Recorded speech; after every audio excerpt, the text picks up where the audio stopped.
Assalamualaikum warahmatullahi wabarakatuh. Warahmatullahi wabarakatuh. Alhamdulillah, selalu kita memuji Tuhan kita Allah. Kalimat yang mulia dan suci ini selalu kita ucapkan kepadanya atau untuknya. Dialah zat yang maha suci, maha mulia, maha adil, satu-satunya pencipta, pemilik, penguasa, semua yang di langit, semua yang di bumi, dan semua yang di kedalaman lautan, terjangkau atau tidak terjangkau oleh mata kita sebagai manusia. Zat yang maha kuat, maha adil, tidak beranak dan tidak diperanakkan, dan juga tidak ada sekutu bersamanya dalam setiap kegiatannya. Dia dengan kemahasempurnaannya dan kemahaadilannya telah memberikan kepada kita kemudahan agar segala kebutuhan kita di roda kehidupan di muka bumi ini dengan mengucapkan dan memuji namanya Alhamdulillah. Maka selalulah Bapak Ibu sekalian mengucapkan kalimat ini. Selanjutnya kita panjatkan salam hormat kita penuh dengan cinta dan rindu kepada manusia terbaik, manusia yang telah diutus oleh Sang Pencipta Allah kepada kita untuk membawa hukum halal haramnya, sehingga kita punya panduan hidup, kita tahu mana boleh dan tidak boleh, mana yang halal dan mana yang haram, mana yang diperintahkan dan mana yang dilarang oleh Sang Pencipta. Dan berbahagialah orang-orang yang mengikuti manusia terbaik ini, karena memang tergambarkan dalam kehidupannya yang sudah tidak asing lagi bagi setiap orang muslim, kebahagiaan, ketenteraman, bahkan bisa menang dari musuh-musuhnya, dan juga dia bisa mendapatkan solusi terbaik dari semua permasalahan hidupnya. Dan juga mengucapkan satu kali salam hormat pada manusia terbaik ini akan dibalas oleh Allah langsung 10 kali tambahan rahmat. Maka sangat wajar kalau kita selalu mengucapkan salawat dan taslim kepada Nabi besar Muhammad sallallahu alaihi wasallam. Pada kesempatan ini, Bapak Ibu sekalian, kami bersyukur kepada Allah karena Allah mudahkan kami berhasil menginjakkan salah satu buminya Allah ini. Dan tentu saja demi kebaikan, karena ingin menyampaikan kepada Bapak Ibu agama yang sudah Allah sempurnakan ini. Dan kita akan memberikan judul pada malam ini, Hiduplah Mulia dengan Islam. Bapak Ibu sekalian, agama yang sedang kita anut ini, agama Islam, ini bukan agama yang baru. Agama yang diterima dan diperintahkan oleh Allah adalah Islam. Seperti Allah berfirman dalam firman-Nya dalam Al-Quran, A'udzubillahi minasyaitonirrajim, Inna ad-dina 'indallahi al-Islam. Agama yang diterima di sisi Allah hanya Islam. Definisi Islam sendiri itu adalah istislamun nafsu lillahi rabbil alamin. Penyerahan diri secara totalitas kepada Sang Pencipta Allah. Definisi Islam dikasih kepada siapa saja yang beriman kepada Allah secara totalitas. Kalau ada secara substansial saja dari keimanan itu yang hilang, maka predikat Islamnya diangkat. Definisi kafir, lawan daripada orang beriman atau orang Islam, itu bisa diberikan kepada orang yang menolak Allah secara totalitas, seperti para ateis, nggak ada Tuhan bagi dia. Atau orang yang menolak beriman kepada Allah secara substansial. Lebih jelasnya begini, pengikut Nabi Musa alaihissalam, di zaman Nabi Musa alaihissalam masih hidup, dikatakan Muslim, karena dia beriman kepada Allah dan beriman secara totalitas ini kepada Nabi Musa alaihissalam dan kepada nabi-nabi sebelum Musa alaihissalam. Di zaman itu dikatakan pengikut Nabi Musa alaihissalam Muslim. Predikat Islam ini berlanjut kepada setiap manusia yang melanjutkan keimanannya kepada Nabi Musa alaihissalam, disempurnakan dengan imannya kepada Nabi Isa alaihissalam. Jadi waktu Nabi Isa alaihissalam datang, siapapun dari Bani Israel yang tadinya menjadi pengikut dari Nabi Musa alaihissalam lalu beriman kepada risalah Isa, artinya tetap diyakini Musa sebagai nabi, tapi ada nabi lagi yang datang setelahnya melengkapkan risalah dari langit, dan syariat yang dibawa dalam Injil menghapus syariat Taurat sehingga Taurat tidak lagi diterapkan dalam kehidupan. Dia imani itu, maka namanya Muslim. Jadi pada zaman Nabi Isa alaihissalam masih hidup, dan yang beriman pada Allah dan Nabi Isa alaihissalam dan semua nabi sebelum Isa alaihissalam dikatakan Muslim. Yang menolak ini Nabi Isa, walaupun dia mengaku beriman kepada Allah seperti orang-orang Yahudi. Kalau Bapak Ibu tanya di sini orang-orang Nasrani, maka bagaimana hukum menurut agama kalian tentang orang Yahudi? Jawabannya mereka kafir. Kenapa kok bisa kafir? Kan Yahudi juga agama profetis, agama yang mengimani Allah dan juga mengikuti Nabi Musa. Jawaban mereka pasti sederhana, karena mereka masih menolak kenabian Isa alaihissalam. Berarti kufur itu kepada Allah bisa menolak secara totalitas atau secara substansial. Nah, substansial ini adalah seperti tadi, masih ada nabi yang ditolak. Begitu pula Bapak Ibu sekarang, predikat Islam ada pada kita Karena kita mengimani risalah yang datang setelah Isa juga, Nabi Muhammad SAW. Dan kita imani semua nabi-nabi sebelumnya. Dalam konsep ayat Al-Quran disebutkan, La nufarriku baina ahadi min rusuli. Kita tidak pernah membeda-bedakan kita tidak pernah bedakan antara nabi-nabi dan rasul. Semuanya diimani. Hanya saja yang diterapkan syariatnya, peraturannya adalah rasul yang terakhir. Itulah sebabnya kenapa predikat muslim diberikan kepada semua orang yang mau mengucapkan syahadat, beriman kepada Allah dan beriman kepada risalah Nabi Muhammad SAW, dan juga beriman pada nabi-nabi sebelumnya. Jadi kita tahu kita punya rukun iman yang 6, iman kepada Allah, iman kepada malaikat-malaikat, kepada kitab-kitab, kepada rasul-rasul. Jadi kalau ada seseorang di antara kita mengatakan Isa bukan nabi atau Musa bukan nabi karena itu nabinya orang Nasrani atau orang Yahudi, maka dia kafir. Dia nggak boleh mengucapkan itu. Oleh karena itu, sebab Bapak Ibu mendapatkan predikat sebagai seorang muslim karena kita beriman kepada Allah secara totalitas. Ini maksud daripada Islam. Sementara istilah Islam bukan baru. Karena Islam dari dulu sudah ada. Semua agama yang diturunkan dari langit oleh Allah, dibawa oleh Nabi, dan di masa Rasul itu ada, belum diutus Rasul setelahnya, maka dikatakan dia adalah muslim.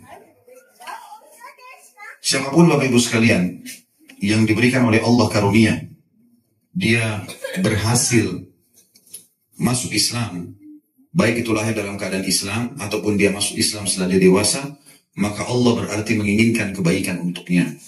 Sebagaimana Allah berfirman dalam salah satu ayat Al-Quran, A'udzubillahi minasyaitonirrajim, afaman syaraha Allahu sadrahu lil Islam fahuwa ala nurin min rabbih. Siapapun yang telah Allah lapangkan dadanya untuk masuk Islam, dari kecil dia dalam keadaan Islam, lahir ataupun setelah dewasa dapat hidayah, kemudian dia ikuti petunjuk itu, maka dia berada di atas cahaya Tuhannya. Juga dalam ayat yang lain, Allah Subhanahu wa Ta'ala berfirman, yang disebutkan di dalam surah Al-An'am, فَمَنْ يُرِدِ اللَّهُ أَنْ يَهْدِيَهُ يَشْرَحْ صَدْرَهُ لِلْإِسْلَامِ. Siapa yang Allah inginkan petunjuk baginya, maka Allah akan lapangkan dadanya untuk menganut Islam. Ini dulu tentang definisi Islam, dan apa itu agama Islam, dan kenapa kita mendapatkan predikat Islam. Perlu kita garis bawah juga Bapak Ibu sekalian, supaya lebih menambah informasi. Ada perbedaan antara Nabi sama Rasul. Allah mengutus 124.000 Nabi, diantaranya 313 Rasul. Kalau Nabi, jumlahnya banyak sekali. Tapi Nabi ini, seseorang yang Allah utus, tidak membawa syariat baru. Nggak ada hukum baru. Dia hanya mengingatkan kaumnya apa yang disampaikan oleh Nabi atau Rasul sebelumnya. Itu Nabi. Kalau Rasul, dari 124.000 Nabi, diantaranya 313 Rasul. Kecil sekali jumlah Rasul. 124.000 cuma dikurangi 313. Itu Rasul. Rasul adalah seseorang yang Allah utus membawa syariat baru yang menghapus syariat sebelumnya. Dia bawa hukum baru dari Allah, dihapus syariat yang sebelumnya. Saya kasih contoh. Musa alaihissalam adalah Rasul. Isa alaihissalam adalah Rasul. Waktu datang Musa membawa kitab Taurat, maka syariat yang ada sebelumnya terhapus. Dan diterapkanlah syariat Nabi Musa alaihissalam. Waktu datang Isa alaihissalam juga Rasul, bawa Injil. Maka dengan datangnya Isa, Taurat sudah tidak berlaku lagi hukumnya, diganti oleh Injil. Tapi tetap harus diyakini ada kitab namanya Taurat, ada Nabi namanya Musa. Cuma yang diterapkan sudah ini. Membaca sekarang yang dapat pahala adalah Injilnya. Begitu pula pada saat Al-Quran datang. Karena Nabi Muhammad SAW seorang Rasul, maka beliau dengan diutus menghapus syariat sebelumnya. Maka yang diterapkan adalah syariat Al-Quran. Tetap meyakini ada Taurat, ada Injil yang turun pada Nabi Musa dan Nabi Isa alaihi wassalam. Semua nabi-nabi sebelum Nabi Muhammad SAW, Bapak Ibu sekalian, diutus khusus untuk kaumnya saja. Dan hanya Nabi Muhammad SAW yang diutus untuk seluruh alam semesta. Jadi sebelum Nabi Muhammad SAW, Bapak Ibu sekalian, semua nabi-nabi hidup sezaman. Seperti misalnya, Musa alaihissalam sezaman dengan saudaranya sendiri, Harun. Musa alaihissalam sezaman dengan nabi lain di lokasi lain, namanya Khidir. Nabi Musa alaihissalam punya lokasi dakwah, Mesir dan Palestina. Nabi Musa waktu itu tidak punya kewajiban sebatin agama kemana-mana. Dia cuma punya lokasi itu saja. Nabi Khidir itu berdakwah di daerah Asianya Turki. Dan diceritakan dalam surah Al-Kahfi bagaimana dua nabi ini bertemu. Begitu pula Nabi Isa alaihissalam sezaman dengan sepupunya sendiri, Nabi Yahya. Ibu sama ibunya saudara. Ibunya Nabi Isa, Maryam, dengan ibunya Nabi Yahya, ya, yang diberikan nama Isabella ya sebenarnya. itu adalah saudara. Dua-duanya jadi nabi sepupu. Bahkan ayahnya Yahya, Zakaria alaihissalam juga adalah nabi. Jadi sebelum Nabi Muhammad SAW, semua nabi-nabi itu hidup sezaman dan mereka punya lokasi dakwah sendiri. Sebelumnya juga Nabi Ibrahim alaihissalam sezaman dengan ponakannya sendiri namanya Nabi Lut. Tapi Nabi Muhammad SAW itu sampai seluruh alam semesta, tidak ada lagi nabi yang sezaman dengan beliau. Bahkan sempat terputus wahyu kurang lebih 600 tahun. Fase antara Isa alaihissalam dengan Nabi Muhammad alaihissalam. Dan kata Nabi Muhammad SAW, semua nabi-nabi sebelumku diutus khusus untuk kaumnya dan aku diutus untuk seluruh alam semesta. Apa makna kalimat ini Bapak Ibu sekalian? Teman-teman kita yang Nasrani tidak punya kewajiban untuk menyampaikan agama Nasrani ke Indonesia. Karena Nabi Isa adalah Nabi Bani Israel. Nabi untuk Israel saja. Siapa itu Bani Israel? Bani artinya keturunan. Israel nama lainnya Nabi Yakub. Nabi Ibrahim alaihissalam punya 2 orang istri. Ada Sarah, anaknya dari Sarah, Ishak. Istri keduanya Hajar, anak istri dari sini adalah Ismail. Dua-duanya Nabi. Dari Ishak ada lagi anak, nama Nabi juga, Yakub namanya. Nah Nabi Yakub ini, nama lainnya adalah Israel. Kalau dikatakan Bani Israel berarti keturunannya Nabi Yakub. Nah Nabi Isa alaihissalam, Nabi Musa alaihissalam khusus berdakwah di Bani Israel. Makanya diberikan julukan Nabi-Nabi Bani Israel. Mereka tidak punya kewajiban mendakwahi orang Arab, orang Melayu, orang hitam di Afrika, nggak ada kewajiban. Dakwahnya cuma untuk Bani Israel. Sementara Nabi Muhammad SAW berdakwah untuk seluruh alam semesta. Nggak ada pengecualian di sini. Ini pembukaan ceramah kita dulu. Mungkin Bapak Ibu belum menangkap semuanya, tapi akan lebih jelas setelah saya rincikan nanti. Ini penjelasan tentang Nabi-Nabi dan Rasul, bagaimana memahaminya dan perbedaan definisinya. Kemudian juga tentang masalah predikat Islam, serta perbedaan, serta bagaimana memahami kedudukan Nabi Muhammad SAW yang diutus untuk seluruh alam semesta. Agama yang sedang kita anut ini, Bapak Ibu sekalian, agama dari Allah, adalah panduan hidup. Semua lini kehidupan kita dimasuki. Sampai cara makan, cara minum, cara berpakaian, cara membersihkan diri. Maaf cebok, masuk kamar mandi. Kemudian cara tidur, cara berumah tangga, bersosial, berekonomi, berpolitik, semuanya diatur. Ini panduan hidup. Dan tidak bisa seorang muslim memilah-milah itu. Saya mau ambil bagian agama yang saya suka saja. Yang saya tidak suka saya tinggalkan. Ini sebabnya Allah memvonis ahli kitab di dalam surah Al-Baqarah, mereka kufur gara-gara itu. Allah berfirman, "A'udzubillahi minasyaitonirrajim, afatu'minuna bi ba'dil kitab wa takfuruna bi ba'd." Apakah kalian beriman dengan sebagian Alkitab dan kalian menolak sebagian yang lain? Islam harus difahami dulu panduan hidup. Bukan pilihan biasa, Bapak Ibu sekalian. Jadi harusnya kita menjadikan Islam sebagai tradisi kita. Semuanya yang Bapak Ibu mau lakukan, mau makan, mau minum, mau tidur, mau pakaian, mau menikah, mau bergaul ya. Kemudian mau apa saja, berekonomi, berpolitik, tanyakan bagaimana Islam mengajarkan. Setiap orang di antara kita harus ada bendera di atas kepalanya, judulnya Islam. Maka dia harus jadikan panduan hidup. Dan disitulah Bapak Ibu akan merasakan kesempurnaan Islam. Kalau Bapak Ibu hanya kenal Islam nanti kalau masuk masjid, kalau di luar, di jalanan, di tempat kerja nggak ada Islam, maka ini berarti belum merasakan kesempurnaan Islam.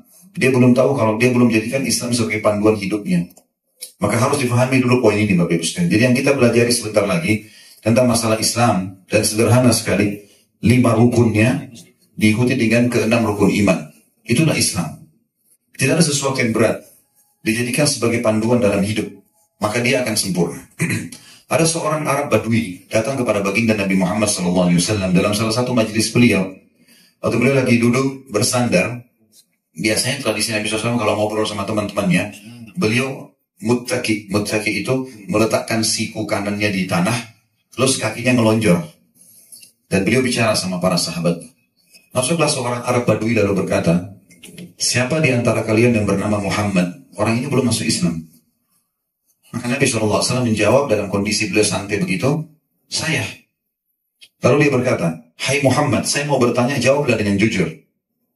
Maka semua orang melihat ke orang ini, karena dia tidak dikenal, bukan penduduk Madinah.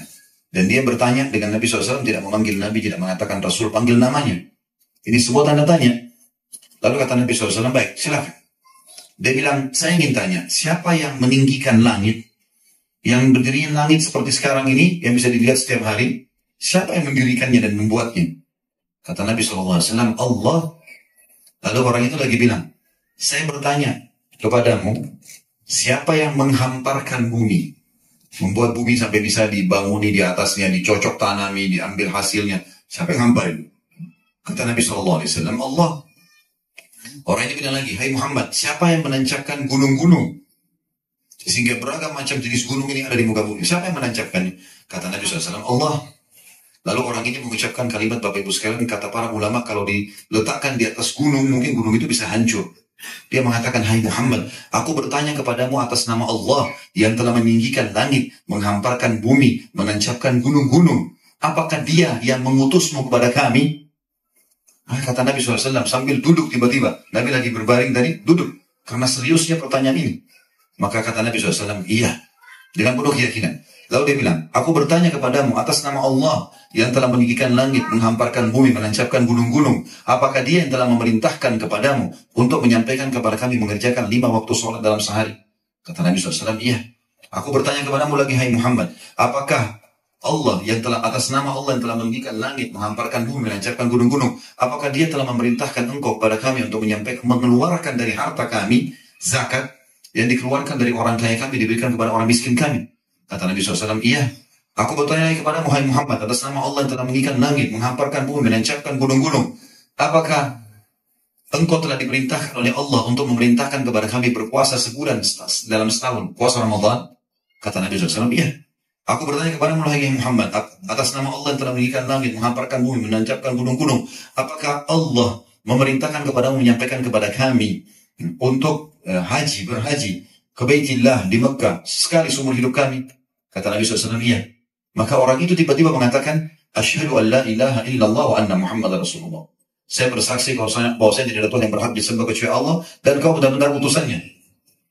Lalu orang ini berkata, ya Rasulullah. Sekarang diubah sama dia. Tadi dia panggil Muhammad, sekarang dia mengatakan, wahai utusan Allah. Saya ingin bertanya kepadamu, atas nama Allah yang telah meninggikan langit, menghamparkan bumi, menancapkan gunung-gunung, kalau saya sudah kerjakan itu, 5 tadi rukun Islam, saya yakini Allah ada, saya yakini kamu adalah utusannya, lalu sholat, lalu zakat, lalu puasa Ramadan, lalu haji. Apa yang aku dapatkan? Kata Nabi SAW, kau akan masuk surga. Kalau kau amalkan itu 5 rukun Islam, mati kau masuk surga. Lalu kata orang tersebut, demi Allah, aku tidak akan menambah dan menguranginya. Artinya aku akan mengamalkan itu, nggak ada lagi aku kerjaan yang lain, sunnah-sunnah pun tidak. Aku kerjaan yang wajib-wajib ini. Untuk mengejar surga. Lalu orang itu pergi. Kata Nabi SAW, siapa yang ingin melihat penghuni surga, ini orangnya. Dalam riwayat lain dikatakan, kata Nabi SAW, beruntung orang ini kalau dia jujur. Artinya Islam sederhana. 5 rukun Islam. Amalkan itu. Islam tidak rumit, Bapak Ibu sekalian. Selain daripada 5 rukun ini, hukumnya sunnah. Artinya tambahan. Kalau kita kerjakan, kita seperti kalau kerja lembur, dapat bonus. Gitu. Tapi kalau asas pekerjaan sudah ada. Kalau Bapak Ibu kerja dari jam 8 sampai jam 5 sore, kerjakan itu sudah dapat gaji misalnya. Sudah selesai. Tapi kalau Bapak Ibu ingin lembur, ingin tambah ekstra pekerjaan, ingin mengiyakan orderan-orderan tambahan, maka akan dapat bonus. Seperti itulah. Ini Islam Bapak Ibu sekalian. Sederhana sekali dan mudah. Serta agama yang sedang kita anut ini panduan hidup yang semestinya kita amalkan. Bapak Ibu sekalian, Islam yang kita anut ini disebutkan dalam sebuah hadis riwayat Imam Bukhari tentang Salman Al-Farisi radhiyallahu anhu, sahabat Nabi. Orang ini pernah menjadi menterinya Raja Kisra, Raja Persia. Cerdas sekali. Kalau di zaman sekarang profesor, maka beliau profesor di zaman itu. Dia pernah masuk agama Yahudi, hafal Taurat. Lalu dia keluar karena merasakan ada banyak penyimpangannya. Dia masuk agama Nasrani, dia hafal Injil. Lalu dia keluar sampai dia masuk ke agama Islam yang dibawa oleh Nabi Muhammad SAW dengan penuh keyakinan. Dan dia menghafal Al-Quran. Satu waktu dia pulang ke negeri Persia, Raja Persia dengar, dipanggil dia.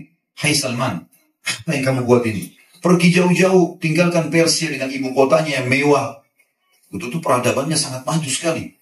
Persia terkenal negara adidaya. Ya, sama dengan di zaman kita Amerika sama Rusia.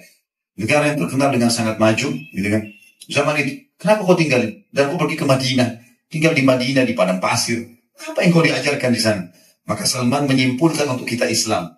Dia bilang, kami telah diajarkan bagaimana cara kami berhubungan dengan Tuhan kami Allah, sehingga kami tidak bergantung kepada selain Allah, sampai bagaimana cara kami membersihkan diri kami dari najis. Sampai bagaimana kami cebok membersihkan diri dari kencing, dari buang air besar, dari kotoran, itu semua diajarkan. Kesimpulan Islam sangat sederhana. Bapak Ibu sekalian, secara histori, agama Islam yang kita anut ini memang agama yang dibenarkan oleh Allah. Dan secara sejarah manusia, kita ini pada saat menerapkan Islam dalam kehidupan kita sehari-hari, betul-betul kita akan mendapatkan kejayaan dan akan berkuasa. Saya akan sebutkan secara histori Bapak Ibu sekalian, direnteti tahun-tahunnya bersama saya akan sebutkan. Kita kurang lebih kaum muslimin tidak menjadi pemimpin di dunia ini kurang lebih 93 tahun yang lalu saja. 1.300 ya, 1.200 tahun sekian kita berkuasa di muka bumi. Dari mana historinya Ustaz? Kita dengarkan sama-sama. Tahun Hijriah tahu ya? Tahun Hijriah artinya tahun di mana mulai dihitung tahun 1 Hijriah, hijrahnya Nabi Muhammad SAW dari Mekah ke Madinah. Dikenal dengan tahun 1 Hijriah. Dari tahun 1 Hijriah, Bapak Ibu sekalian, sampai tahun 10 Hijriah, tepatnya awal tahun 11 Hijriah, Nabi kita Muhammad SAW membangun peradaban yang luar biasa. Zaman itu gak ada teknologi. Beliau hijrah dari Mekah ke Madinah. Madinah waktu itu Bapak Ibu sekalian kampung kecil. Penghasilannya pun kurmah saja. Gak ada yang lain. Penduduknya masih sangat sedikit. Waktu itu ada 2 negara adik kuasa. Ada Romawi di sisi utaranya Jazirah Arab dan baratnya. Dan ada Persia di sisi timurnya Jazirah Arab. Dua-dua bumi ini dibelah 2, dikuasai oleh Romawi dan Persia. Dan Allah sebutkan itu dalam surah namanya surah Ar-Rum tentang 2 negara adik kuasa ini. Bapak Ibu sekalian, waktu itu Nabi Muhammad SAW hijrah. Beliau tahu ada negara-negara adik kuasa dan beliau ingin mendirikan sebuah peradaban dan sebuah negara. Tapi Nabi Muhammad SAW waktu itu sama sekali tidak pergi ke Persia, tidak pergi ke Romawi, minta untuk belajar sistem ekonomi, sistem politik, ya. Atau mungkin peradaban, atau mungkin kemiliteran, tidak ada sama sekali. Nabi Muhammad SAW hijrah ke Madinah, lalu menerapkan hukum Allah yang sudah turun pada beliau. Sama sekali, mulai dari nol. Ekonominya mulai dari nol, politik dari nol, peradaban dari nol, nol semuanya. Yang diterapkan adalah hukum-hukum Allah. Akhlak-akhlak yang Allah ajarkan, adab-adabnya, hukum halal haramnya. Dan setelah 10 tahun Nabi Muhammad SAW di Madinah, dengan suka dukanya, beliau berhasil mendirikan negara Islam pertama. Di tahun 11 Hijriah, sampai tahun 13, digantikan Nabi SAW setelah beliau meninggal oleh mertuanya sendiri dan sahabat dekatnya Abu Bakar radhiyallahu anhu. Dan Abu Bakar berkuasa 2 tahun. Dari tahun 11 sampai tahun 13. Dan di sini Abu Bakar banyak menyelesaikan fitnah internal. Jadi waktu Nabi SAW meninggal, banyak suku-suku Arab yang murtad, Nabi sekalian. Nggak mau lagi dalam Islam karena Nabi sudah meninggal. Ada juga yang tidak mau bayar zakat. Menganggap zakat itu hanya untuk Nabi Muhammad SAW. Maka sama Abu Bakar diperangi mereka. Setelah Abu Bakar meninggal di tahun 13, datanglah khalifah yang kedua, Umar bin Khattab. Umar bin Khattab tidak ada yang tidak kenal nama yang mulia ini. Dia berkuasa 10 tahun. Dari tahun 13 Hijriah sampai 23 Hijriah. Dan di masa inilah Islam menguasai setengah dunia. Setengah dunia. Dan Abu Bakar ini, Abu Bakar Umar ini, radhiyallahu anhu, ini adalah orang-orang Arab Badui dari padang pasir di Mekah. Nggak ada lampu, nggak ada media. Yang diterapkan betul-betul hanya Islam yang dibawa oleh Nabi Muhammad SAW. Halal yang halal dihalalkan oleh Allah, haram yang haram. Semua sistemnya diterapkan dalam ekonomi, dalam politik, dalam rumah tangga, dalam bersosial, semuanya. Di tahun 15 Hijriah, Umar bin Khattab jadi khalifah tahun 13. Di tahun 15 Hijriah, Bapak Ibu sekalian, beliau bentuk pasukan mengekspansi Islam ke wilayah utara Jazirah Arab. Tepatnya negeri Syam. Palestina, Jordania, Lebanon, dan Syria. Ini dulu namanya negeri Syam. Di utara Jazirah Arab di atas. Dipimpin oleh Abu Ubaidah bin Jarrah dan Khalid bin Walid radhiyallahu anhu. Pasukan ini pergi ke sana. Sampai berhasil menembus Palestina. Dan waktu itu pendeta yang memegang kunci Masjid Aqsa memberikan langsung kuncinya kepada Umar bin Khattab. Dan dia kagum kepada Umar bin Khattab gara-gara pada saat dia bilang kepada muslimin, saya akan serahkan kuncinya tapi pada raja kalian. Maka Abu Ubaidah kirim surat ke Madinah. Ya Amir Mu'minin, penjaga Masjid Aqsa tidak mau menyerahkan kunci kecuali pada Anda. Maka Umar mengajak satu orang, budaknya dia, sahayanya namanya Salim. Hai Salim, ayo kita jalan berdua. Berdua. Nggak ada pasukan, nggak ada apa. Jalan berdua. Dan naik satu unta saja. Kata Umar, kita akan bergantian. Sekali kamu naik, saya yang pegang tali untanya. Sekali saya naik, kamu yang tarik tali untanya. Nggak ada pasukan, nggak ada yang dampingi. Hubungannya hanya kepada Allah SWT. Maka Umar radhiyallahu anhu ini pergi ke sana. Begitu tiba di Palestina, orang-orang pada bersorak, Amir Mukminin datang, raja datang. Orang-orang Nasrani pun keluar dengan baju-baju mewah mereka untuk menyambut raja yang berkuasa sekarang. Begitu masuk di pintu gerbang, Umar bin Khattab melihat Abu Ubaidah bin Jarrah, Khalid bin Walid pakai baju-baju yang bagus. Sama Umar dilemparin batu. Kata Umar, apa yang membuat kalian tiba-tiba berubah seperti ini? Kata mereka, ya Amir Mukminin, kalau kami tidak pakai baju begini, kami dianggap remeh oleh musuh-musuh kami. Kata Umar, kembali ke baju-baju kalian yang awal. Pemerintahan dan kekuasaan bukan untuk bermewah-mewah nih. Maka pendeta ini pun tanya, mana raja kalian? Kebetulan waktu itu, waktu masuk di pintu gerbang Palestina, gilirannya Umar bin Khattab yang pegang tali kekangan unta. Budaknya di atas. Maka orang-orang pada bilang, itu yang lagi pegang tali kekangan unta. Terus siapa yang di atas itu? Itu budaknya dia. Kok bisa dia buat seperti itu? Ya dia memang sepakat sama budaknya jalan. Sekali perjalanan jarak tertentu budaknya di atas, dia yang pegang atau dibalik setelah itu. Maka kata pendeta ini dalam riwayat yang sahih menjelaskan kepada kita dalam histori Islam, saya sungguh sangat yakin orang inilah memang yang disebutkan dalam Injil akan menerima kunci Masjid Aqsa. Maka dia pun memberikan kepada Umar radhiyallahu anhu. Jadi utara Jazirah Arab sudah diekspansi. Berhasil 4 negara itu sekarang masuk Islam. Kemudian wilayah Asianya Turki juga tembus. Di tahun 16 Hijriah, dan itu ada peperangan namanya Perang Yarmouk ya. Bapak Ibu kalau satu waktu Allah takdirkan bisa melewati wilayah Jordania, di situ ada lembah tempat peperangan Yarmouk yang terkenal tahun 15 Hijriah. Yang Umar bin Khattab pasukannya berhasil menembus negeri Syam. Dan sekarang itu ada kampus namanya Universitas Yarmouk. Di tahun 16-nya, Umar bin Khattab mengutus pasukan lain dari Madinah dan diiklankan siapa yang mau ikut silahkan. Berkumpullah muslimin, 30.000 orang waktu itu. Yang pertama ke negeri Syam sekitar 12.000 orang saja. Ini sekarang 30.000 orang dipimpin oleh Sa'ad bin Abi Waqqas. Disuruh oleh Umar ekspansi Islam ke wilayah timurnya Jazirah Arab. Negeri Persia, Irak, Iran, Afghanistan, Rusia. Bertemulah pasukan muslimin di tahun 16 Hijriah di perang namanya Qadisiyah. Zaman itu sahabat-sahabat Nabi menembus istana putihnya Kisra. Takluklah waktu itu seluruh wilayah Kisra ya. Timurnya Jazirah Arab takluk semua. Dan pada saat itu Bapak Ibu sekalian, Umar bin Khattab menerapkan hukum halal haramnya Allah. Nggak pakai peradabannya Persia. Di negeri Syam juga nggak pakai peradabannya Romawi. Yang diterapkan hukum Allah. Mana halal, halal, haram, haram. Gitu. Kemudian di tahun 20 Hijriah, Umar bin Khattab membentuk pasukan lain jumlahnya 8.000 orang. Ingin menembus Mesir. Dipimpin oleh Amr bin As. Sekarang ekspansi ke baratnya. Ke wilayah Afrika. Dan tahun 20 Hijriah Amr bin As berhasil menembus Mesir. Maka utara, Afrika Utara, Mesir, Tunis, Jazair, Maroko tembus. Dan seluruh Afrika terbuka Islam pada saat itu. Dan akhirnya nanti akan ada ekspansi ke Spanyol. Di mana Islam berkuasa 200 tahun.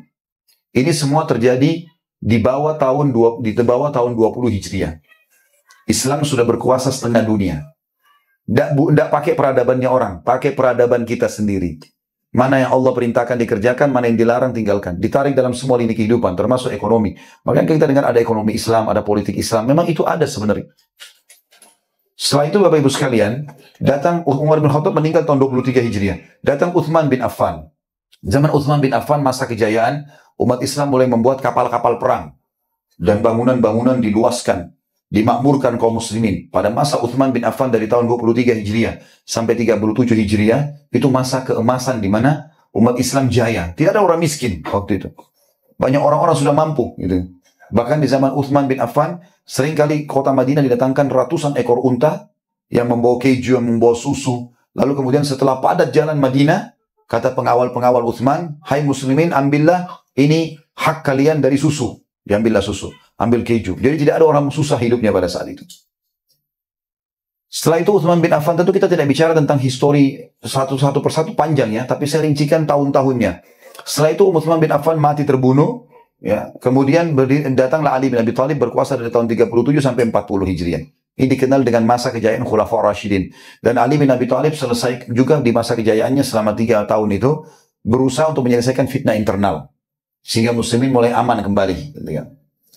Setelah itu Bapak Ibu sekalian berdiri dinasti pertama dalam Islam, kerajaan pertama dalam Islam. Namanya dinasti Umayyah. Umayyah ini berjaya dari tahun 40 Hijriah sampai 132 Hijriah. Lihat kita dari mulai tahun 1 Hijriah ya, direntet sampai nanti di tahun kita sekarang. Kita sekarang di tahun 1438 Hijriah. Benar ya? Baik. Kita sekarang sudah sampai di tahun 132.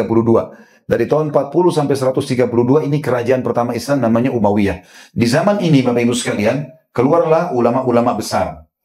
Ya, seperti Imam Abu Hanifah, Imam Malik, Imam Ahmad, yang Bapak Ibu dengar, Imam Syafi'i, 4 imam madhab. Ya. Kemudian datang setelahnya, ini tentu banyak kiprah-kiprahnya dalam kehidupan kaum muslimin ya.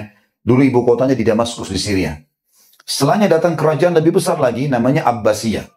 Abbasiyah ini ibu kotanya di Irak, di Baghdad. Itu berdiri dari tahun 132 setelah Umayyah runtuh sampai 656 Hijriah.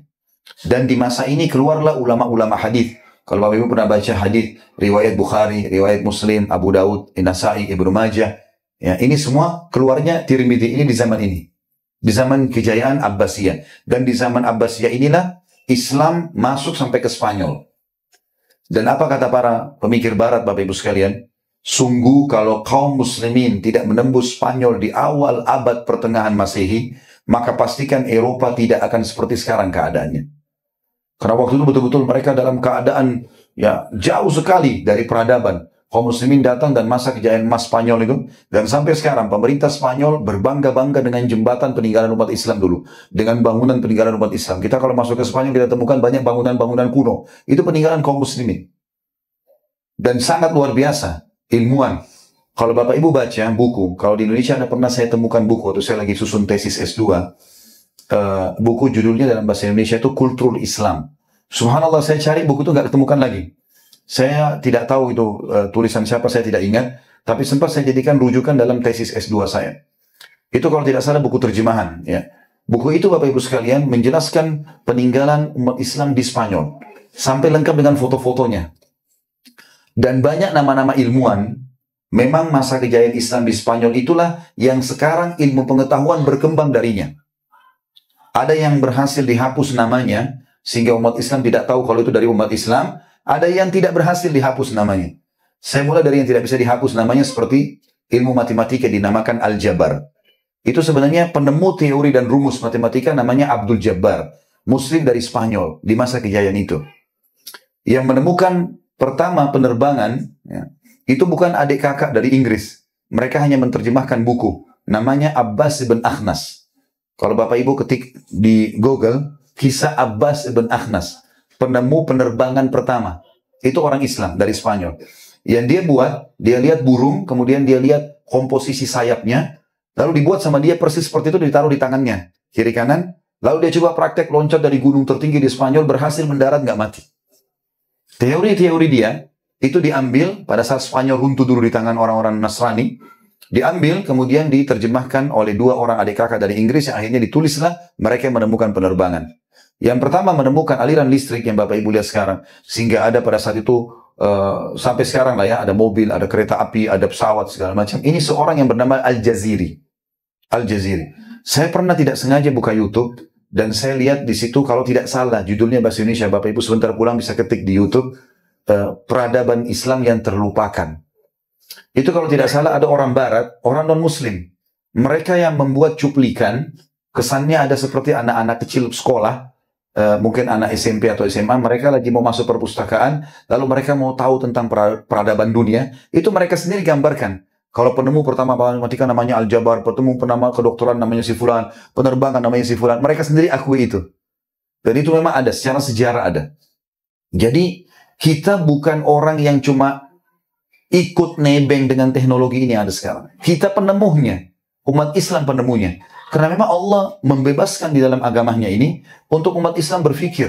Allah bilang, lihatlah ke langit, berfikirlah, ambil ilmu dari situ, ke daratan. Dan Islam tidak pernah membatasi ilmu pengetahuan. Selama itu bukan hal yang haram. Disuruh kembangkan. Al-Jaziri telah menemukan teori itu dan terbukti Bapak Ibu sekalian. Orang yang pertama menemukan pisau bedah. Ilmu kedokteran itu terkenal sekali di masa jaya Spanyol dulu. Itu Al-Haythami. Dan sampai sekarang buku-bukunya masih banyak ya diterjemahkan. Bahkan di Spanyol sekarang banyak ribuan manuskrip tulisan para ilmuwan muslim yang masih belum disentuh oleh anak-anak muslim. Disimpan oleh pemerintah Spanyol, ditaruh di museum saja. Itu sayang sekali kalau mereka tidak mengurus itu. Peninggalan sejarah yang luar biasa. Baik, pada saat 656 Hijriah, akhir daripada kerajaan Abbasiyah ini, Bapak Ibu sekalian, datang kerajaan Mongolia, orang-orang dari Mongolia yang terkenal dengan Genghis Khan-nya, yang pimpinannya Hulagu dan seterusnya, menyerang. Pada saat itu mereka berkoalisi dengan kekuatan salib dunia.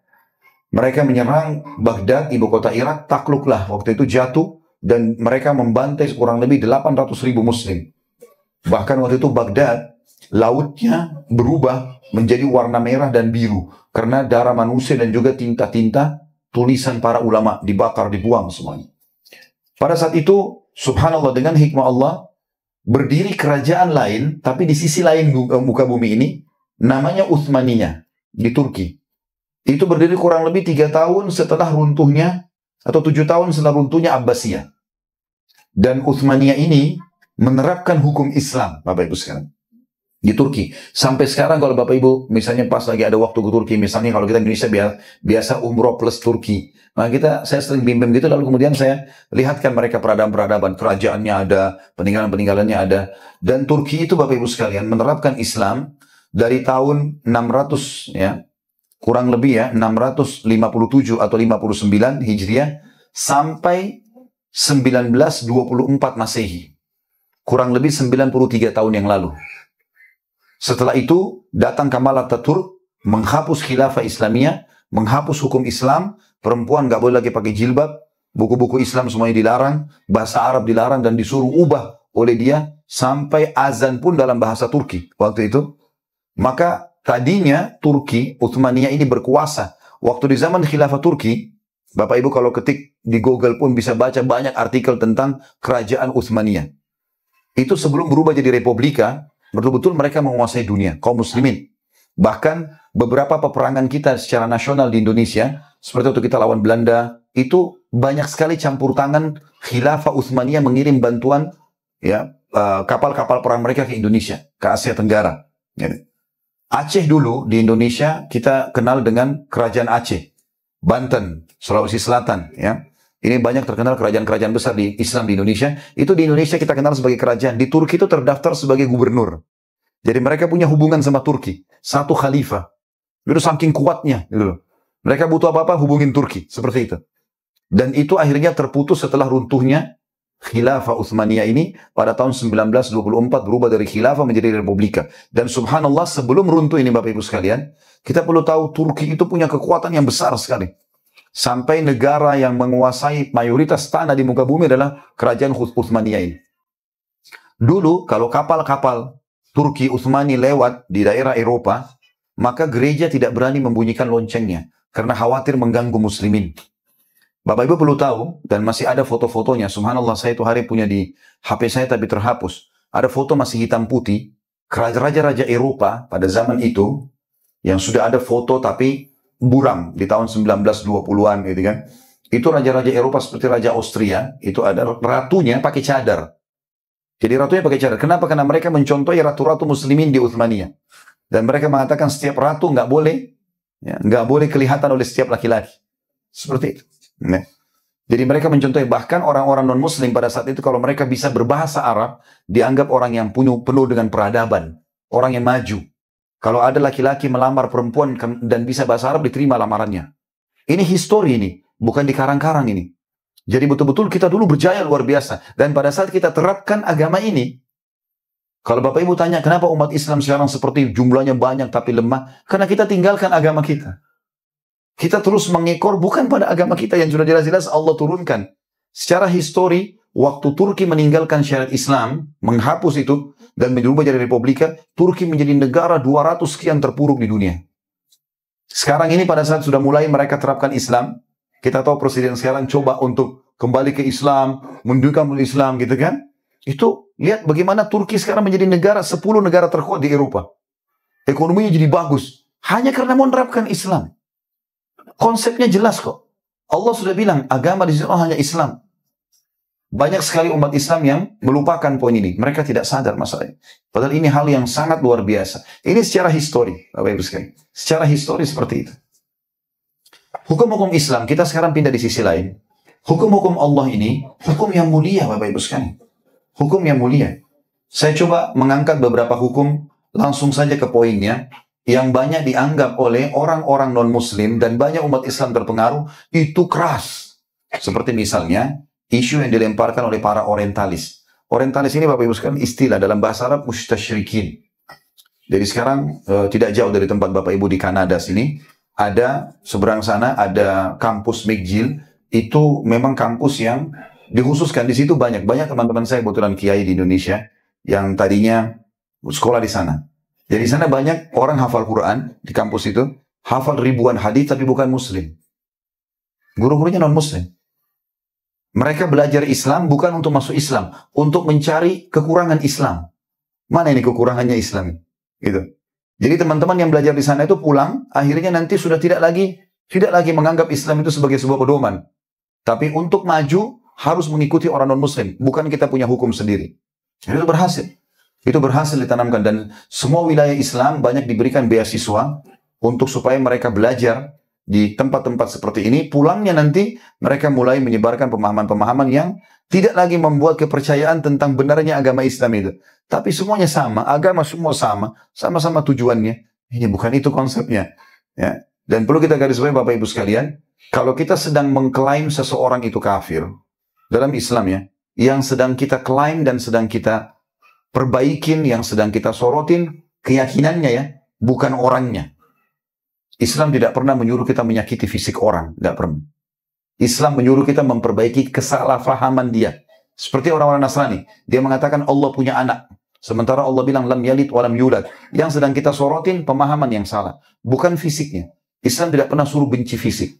Dan Bapak Ibu harus belajar untuk itu. Kita tidak boleh membenci fisik. Saya kasih contoh begini, supaya mudah difahami. Saya kasih contoh makanan misalnya. Kalau Bapak Ibu makan jeruk, kemudian Bapak Ibu dapatkan jeruk itu asam.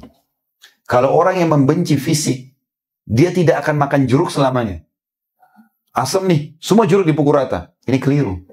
Yang sedang asam sifatnya, rasa itu. Belum tentu semua jeruk sama.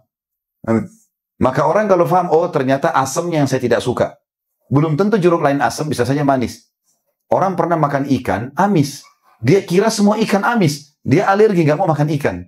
Ini keliru. Gitu kan? Dia pernah punya masalah dengan satu misalnya, siapa orang Amerika. Dia anggap semua Amerika orang buruk. Nggak, salah ini. Nggak boleh kita begitu. Harus sportif. Yang salah dianya, satu orang. ABRI satu buat salah, satu orang itu salah. Bukan semua ABRI-nya. Ada satu bagai perusahaan buat salah, dianya yang salah, bukan perusahaannya. Ini orang yang salah. Kan gitu. Ini harus adil. Begitu Islam yang mengajarkan, itu Islam mengajarkan kepada kita. Maka Bapak Ibu sekalian kita harus fahamin poin ini. Gitu kan? Kalau memang yang kita benci sekarang, yang kita sedang luruskan bahkan kita perangi, baik itu dengan tulisan ataupun lisan, adalah pemikiran yang salah. Kalau orang itu tinggalkan pemikiran salahnya, dia syahadat, selesai urusannya. Saudara kita. Mau dari manapun dia, nggak ada urusan. Gitu kan?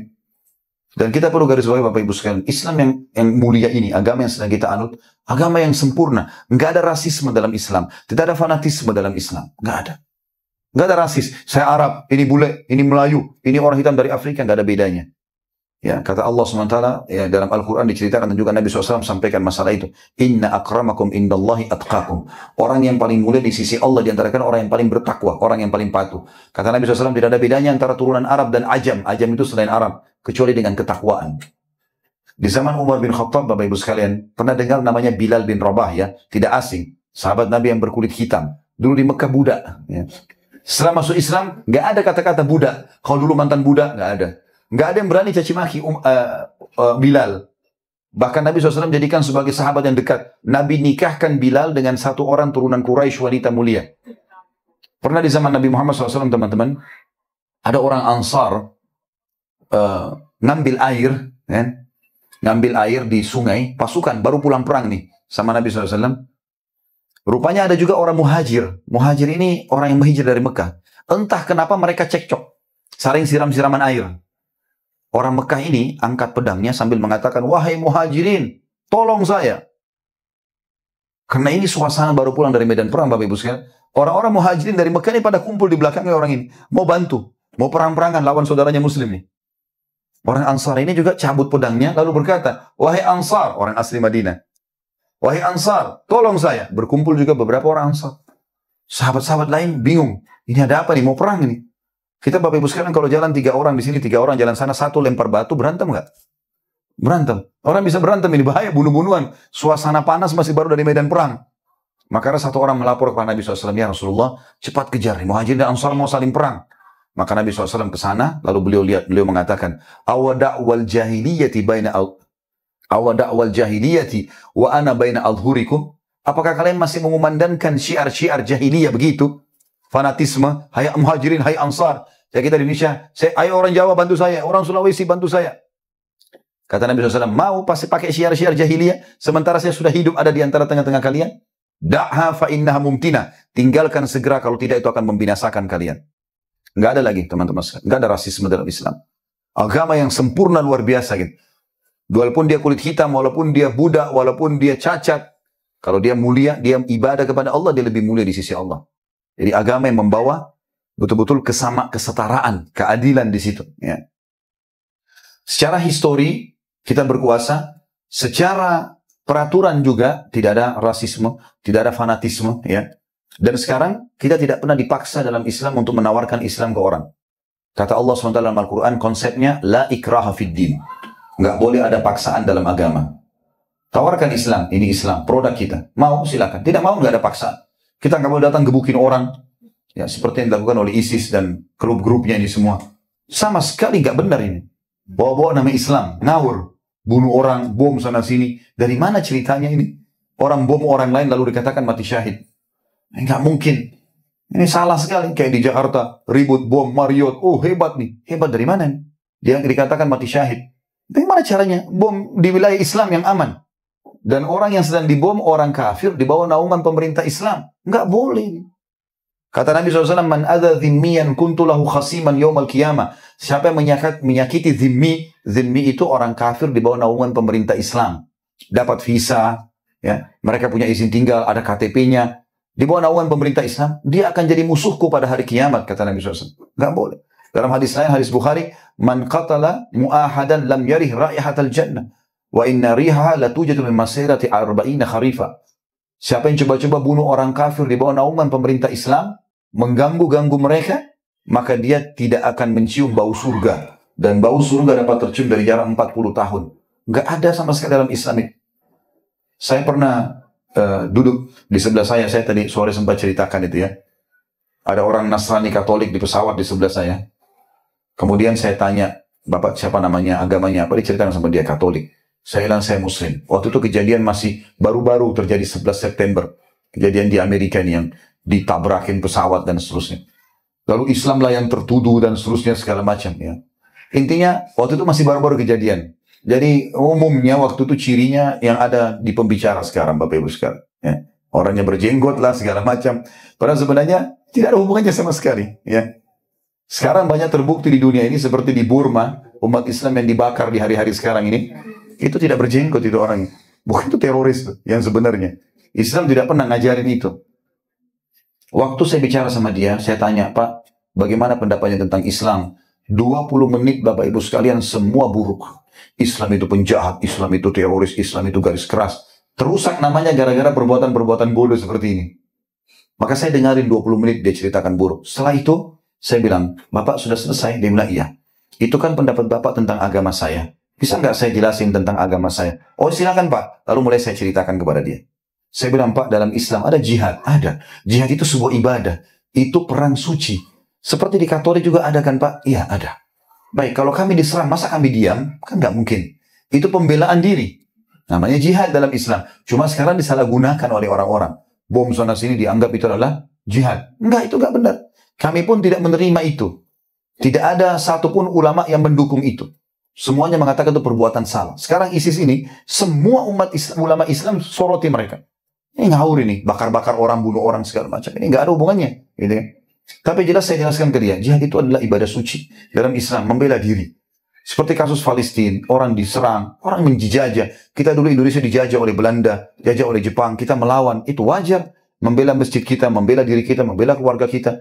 Kalau enggak istrinya, anaknya bisa diperkosa, bisa dipukul, bisa segala macam, diambil haknya kan gitu. Maka itu ada. Dan dalam Islam kami kalau jihad, Pak, ada wasiat Nabi kami. Saya jelasin gitu. Tidak boleh bunuh perempuan, tidak boleh bunuh orang tua, tidak boleh bunuh anak-anak, tidak boleh bunuh orang menyerah, tidak boleh rusak fasilitas umum, tidak boleh membakar, tidak ada mutilasi, nggak boleh bunuh hewan-hewan. Jadi orang kalau sudah menyerah taruh senjatanya nggak boleh lagi diganggu. Udah selesai. Bahkan kata Nabi SAW, kalau kalian harus membunuh pun bunuh dengan cara yang baik. Tusuk mati selesai. Nggak ada mutilasi. Cungkil matanya, potong telinganya, nggak ada. Sama sekali nggak ada dalam Islam itu. Jadi sebenarnya ini menggambarkan negatif tentang Islam. Padahal tidak ada dalam Islam itu. Bapak Ibu tahu, dalam alam militer, semua, kalau diadakan penelitian, semua peperangan jihad dari zaman Nabi SAW, sampai kapanpun jihad itu dikumandangkan, kalau benar, membela kebenaran, seperti yang agama ajarkan, maka paling sedikit korbannya. Paling sedikit korbannya. Dihitung jari. Karena mereka tidak akan merusak, tidak akan mengganggu, tidak akan segala-galanya. Dan ini kata Nabi SAW jelas. Orang mukmin seperti lebah. Dia kalau hinggap di sebuah tempat, dia tidak akan merusaknya. Dan kalau dia memberi yang terbaik, madu. Tapi kalau dia diganggu, sengatannya mematikan. Emang begitu orang beriman. Kita tidak akan mengganggu orang. Kita datang ke lokasi manapun, kita akan baik. Karena kita disuruh baik. Orang tua pun kafir, kita harus berbakti. Orang keluarga kafir pun kita harus silaturahim. Orang tetangga kita mau bisnis sama kita, orang kafir, kita boleh berbisnis. Nabi SAW dulu banyak kenalannya pendeta Yahudi. Beliau bermuamalah. Beliau bahkan mendatangi rumah mereka. Pernah diundang makan, beliau datang. Gitu kan. Tapi tentu makanannya tidak haram. Dan seterusnya. Jadi agama ada jelas kok. Gitu kan. Jadi citra Islam banyak rusak justru karena masalah ini. Saya akan kasih contoh lain masalah hukum-hukum Bapak Ibu sekalian. Sebagian orientalis mengatakan Islam itu keras. Di antaranya kenapa pencuri harus dipotong tangannya. Orang kalau membunuh dipenggal lehernya. Seram sekali nih. Gitu kan. Maka kita jelaskan Bapak Ibu sekalian. Dan semoga setelah saya jelaskan nanti, Bapak Ibu jadi faham. Kenapa dalam Al-Quran ada hukum pencuri dipotong tangannya. Allah berfirman, pencuri laki-laki, pencuri perempuan, potonglah tangannya. Gitu kan. Baik, mungkin orang bilang, ini keras sekali. Kita harus paham Bapak Ibu sekalian. Orang yang mengatakan bahwasanya pencuri dipotong tangannya itu keras, itu orang-orang yang belum mengalami. Bayangkan Bapak Ibu sekalian, ini mudah-mudahan tidak terjadi. Kita pulang ke rumah, kita temukan rumah kita sudah digeledah oleh orang. Pencuri lagi ngangkat-ngangkatin emas-emasnya, ibu-ibu, barangnya segala macam. Pas kita masuk, kita lihat pencurinya. Di tangan kita ada pisau di dekat kita. Apa yang kita lakukan? Potong tangannya? Nah, kita mungkin akan tusuk orangnya, gitu kan? Jadi orang yang mengatakan bahwasanya pencuri dipotong tangannya keras itu, orang yang belum mengalami pencurian. Kalau dia alami pencurian tidak akan seperti itu. Saya kasih gambaran. Kebetulan saya tinggal sekitar 7 tahun di Madinah, dari SMA sampai S1. Di Saudi, tentu semua negara ada saja kelebihan dan kekurangan. Saya bicara sekarang masalah lingkup penerapan syariat itu. Malam Jumat, Bapak Ibu sekalian, diiklankan. Kalau ada kisos ya, ada orang yang akan dipotong tangannya, atau akan dipenggal gitu kan, kalau membunuh. Malam Jumat diiklanin di TV-TV, di koran, di radio. Kalau Fulan bin Fulan dari negara ini telah mencuri. Diceritakan kronologisnya. Masuk ke toko emas, masuk ke rumahnya si Fulan, alamatnya di sini.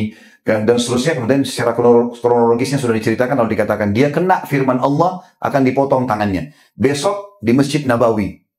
Ya, saya pernah lihat di dekat Masjid Nabawi kebetulan di Madinah.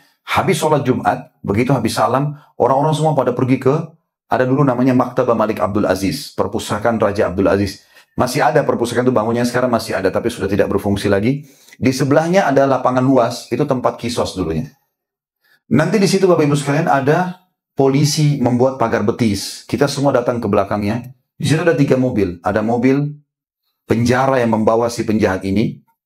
Kalau betul-betul sudah terbukti ya, memang dia mencuri. Ini juga ditelusuri. Dia mencuri betul-betul karena dia mau mencuri. Bukan karena terpaksa. Bukan karena keadaan dan seterusnya. Ada mobil penjara yang bawa dia. Ada mobil pengadilan yang akan buat surat laporan ke raja. Dan ada mobil ambulan yang akan mengurus dia setelah dikisos. Ada tim medis khusus di situ. Datanglah orang ini, ditaruh tangannya, dipotong. Disebutkan kesalahannya. Si Fulan mencuri begini-begini, dipotong tangannya. Tangannya ini digantung di situ 3 hari. Sampai membiru. Kira-kira Bapak Ibu sekalian, saya mau tanya, kalau seandainya ada orang yang niat mencuri lewat di situ, masih mau mencuri nggak? Satu, begini hikmahnya. 1 orang dipotong tangannya, 10.000 orang berhenti mencuri. Itu tujuannya. Dan kalau kita bukan pencuri, kenapa kita takut? Kan yang takut yang mencuri saja. Kalau kita bukan pencuri, ngapain kita takut? Oh, orang berzina dicambuk, dirajam. Kalau kita bukan pezina, kenapa takut? Yang takut orang yang salah memang kan gitu. Dan tujuannya memang Allah mengatakan dalam Al-Quran, A'udzubillahi minasyaitonirrajim, walakum fil qisasi hayatun ya ulil albab. Dalam kisos itu, pencuri potong tangan, orang membunuh, dipenggal, itu ada kemakmuran kehidupan bagi kalian, hai orang-orang yang berakal. Itu contoh dulu masalah potong tangan. Yang lebih hebat lagi penggal kepala. Ini seram sekali nih. Baik, saya ceritain kisahnya begini. Di Saudi sama Bu, kalau ketapkan Bapak Ibu sekalian, kalau kedapatan ada orang membunuh, dia membunuh ya. Orang yang bilang orang dipenggal itu kejam, ini orang mungkin yang belum alami. Kalau kita pulang ke rumah teman-teman sekalian, kita dapat istri kita, anak kita, semua suami dibunuh orang. Dan kita tahu siapa yang bunuh, kira-kira apa yang terjadi? Walaupun kita penakut, itu jadi berani. Bukan cuma cari orang itu, kalau kita temukan keluarganya, perang keluarga, perang suku, mungkin perang negara bahkan. Kan gitu. Islam tidak seperti itu. Tangkap pelakunya, kasih pemerintah. Di Saudi begitu, ketangkap, membunuh nih. Lalu diiklanin malam Jumat. Si Fulan bin Fulan dari negara ini, dari negara mana saja, telah membunuh. Ya, telah membunuh. Dengan begini kronologisnya, A, B, C, D, semua macam-macam. Dia kena ayat Allah tentang kisos. Dia akan dipenggal besok, misalnya di Masjid Nabawi. Maka sama tadi hari Jumat, datang, di situ ada polisi pagar betis, ada mobil penjara yang bawa si penjahat ini, ada mobil pengadilan yang akan buat laporan kepada raja, ada mobil ambulan yang siap mengurus dia. Cuma mekanismenya agak beda sedikit. Kalau kisos kepala ya, nanti algojonya pegang pedang, orang yang akan dikisos ini dipakein kain hitam kepalanya, didudukin, diikat tangan sama kakinya, jadi dia nggak bisa melawan, gitu ya. Dan kepalanya menunduk. Dia tidak tahu ini kapan dikisos, diturunkan dari mobil ditaruh. Algojo ini mengambil 3 langkah dari orang yang akan dikisos. Di sebelah kanannya Algojo ini ada keluarganya orang yang dibunuh. Keluarganya, misalnya suaminya, istrinya, anaknya di sana. Maksimal 3 orang, nggak boleh lebih yang hadir di situ. Algojonya ini Bapak Ibu sekalian begitu hukumnya ya. Dia jalan 1 langkah, dia balik ke sana. Lihat dulu ke keluarganya orang yang dibunuh ini. Kalau mereka diam, dia melangkah-langkah kedua, balik lagi ke sana. Lihat, tunggu, ada keputusan nggak? Karena yang menentukan kisos atau tidak, mereka. Bukan pemerintah, ini keluarganya ini. Karena pesan syariatnya begini. Yang membunuh suamimu, istrimu, anakmu, ini loh orangnya. Nggak ada hubungan sama istrinya, sama keluarganya. Ini orang yang jahat. Karena dia bunuh, kita bunuh juga. Keputusan tangan kalian. Langkah ketiga, dia balik lagi. Tidak ada yang kasih isyarat apa-apa mau memaafkan. Terakhir diangkat pedangnya. Dia balik ke sana. Kalau mereka tidak maafkan, dipenggal orangnya. Tapi kalau di sana Bapak Ibu sekalian, ada 1 orang saja kasih isyarat begini, nggak bicara. Begini saja, artinya saya maafkan, nggak jadi kisos. Nggak jadi kisos. Walaupun yang 2 orang tidak setuju, siapa suruh hadir di situ? Karena intinya bukan main penggal-penggal orang, tapi mau dititip pesankan pada mereka. Jangan ada perang keluarga. Jangan benci istrinya orang ini.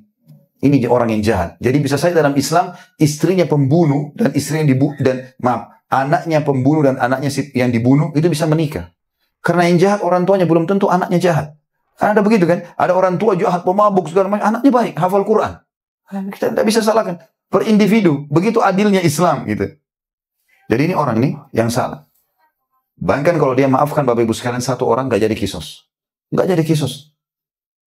Dan pada saat nggak jadi kisos itu, tugasnya orang yang selamat dari kisos ini, itu harus membayar dia, denda. Dendanya kalau di Saudi, seingat saya, nggak tahu sekarang kalau berubah, sekitar 100.000 real. Ya mungkin sekitar 350 juta rupiah. Ya. Itu harus dibayar kepada keluarganya, itu yang sudah memaafkan tadi. Gitu. Seperti itulah.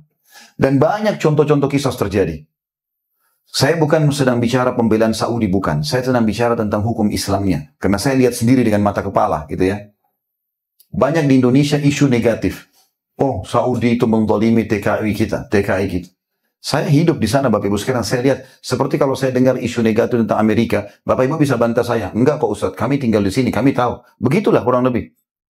Jadi pernah terjadi ada TKW kita, Bapak Ibu sekalian, dia jaga nenek-nenek. Nenek-nenek, orang tua ke sudah 80 tahun. Nenek-nenek ini dimanapun semua cerewet kan ya? Hah? Mau orang Arab, mau orang bule. Ya di sini kalau ada yang hadir, tidak usah tersinggung karena berarti belum nenek-nenek. Tapi umumnya kan rewel ya.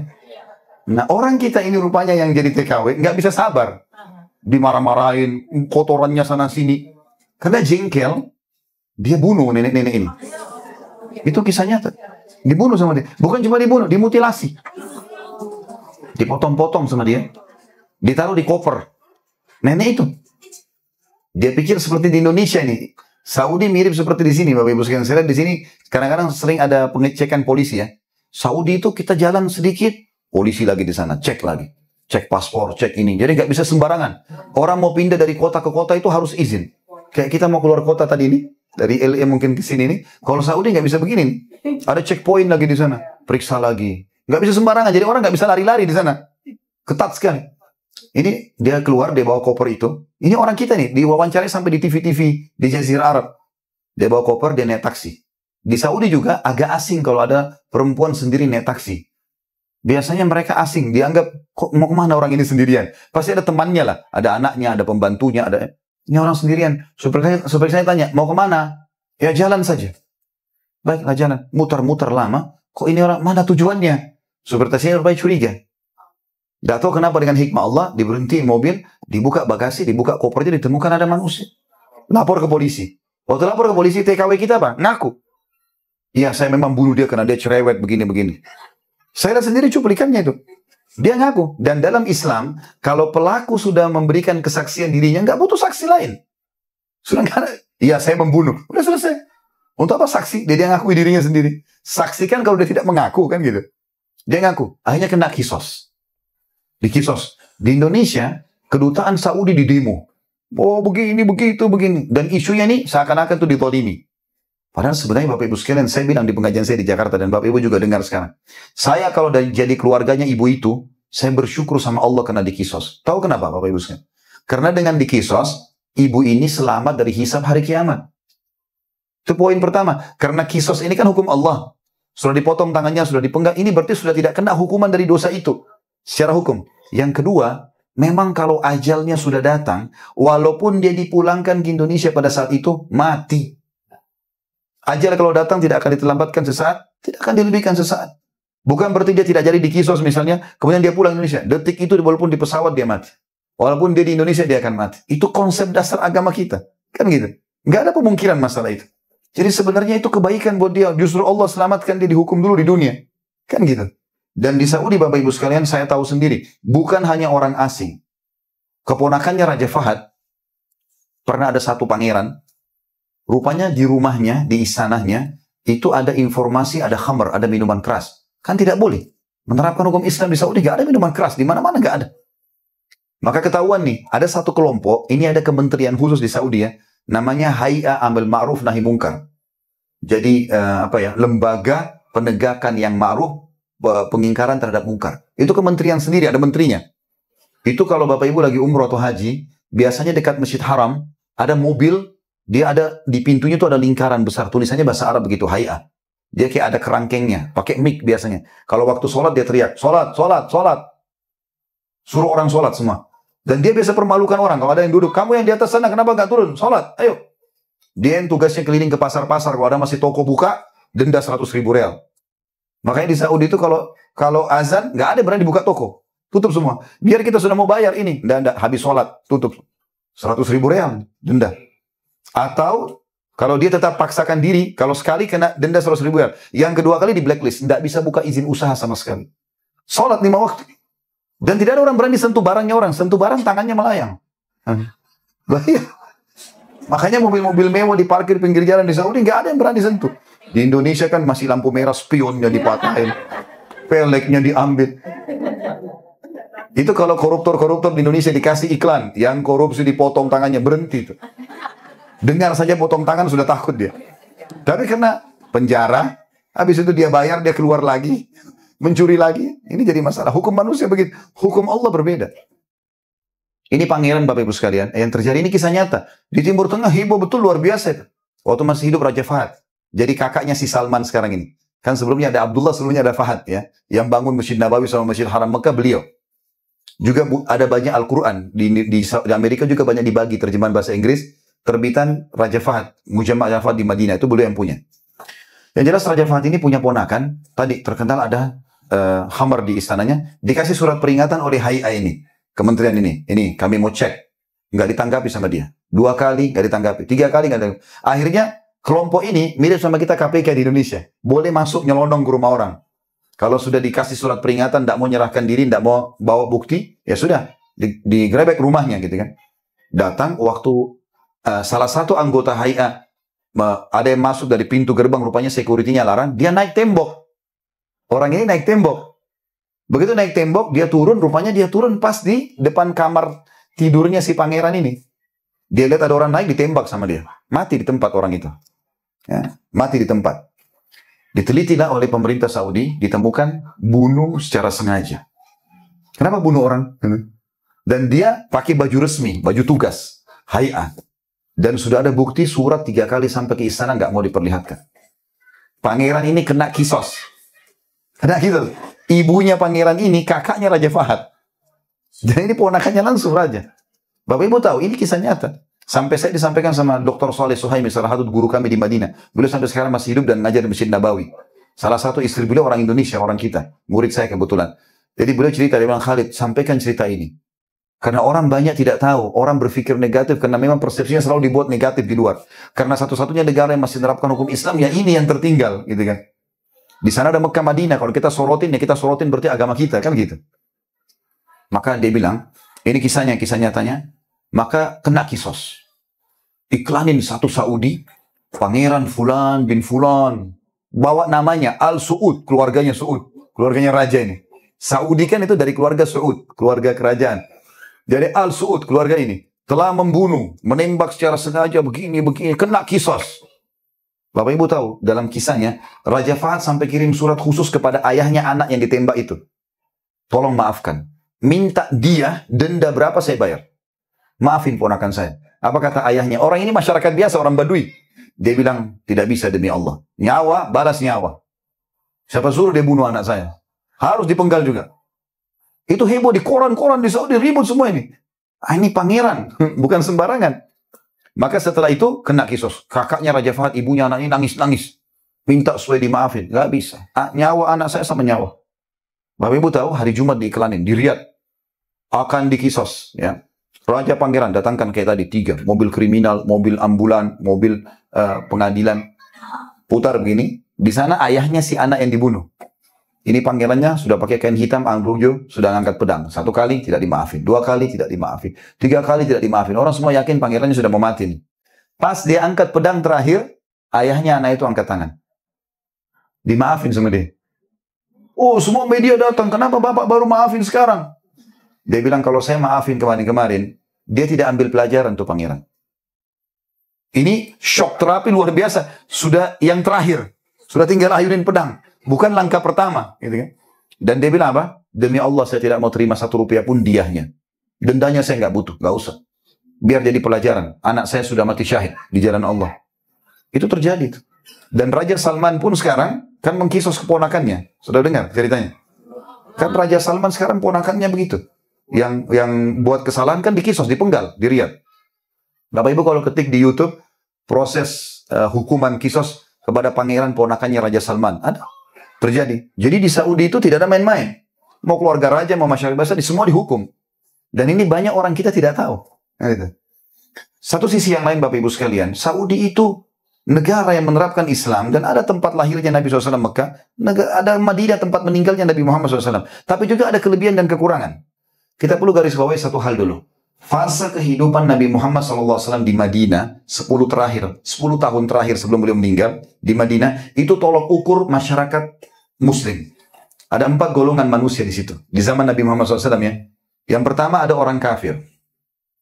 Nabi Muhammad SAW berinteraksi dengan 3 suku Yahudi di Madinah, Qainuqa, Nadir, dan Quraidah. 3 ini hidup bersama Nabi di Madinah. Nabi interaksi dan Nabi SAW ajarkan kita bagaimana bermuamalah dengan orang kafir. Beliau bertetangga, beliau saling bertukar hadiah, beliau mengunjungi mereka, beliau mendakwahi mereka, dan tidak pernah ada peperangan kecuali mereka pada saat berkhianat. Itu mereka buat masalah khianat, maka baru Nabi SAW mengusir mereka dari Madinah. Ada orang kafir, artinya walaupun presiden kita di Indonesia orang muslim hafal Quran 30 juz, walaupun semua menterinya juga hafal 30 juz, kita semua 100% muslim, tetap ada interaksi sama orang kafir.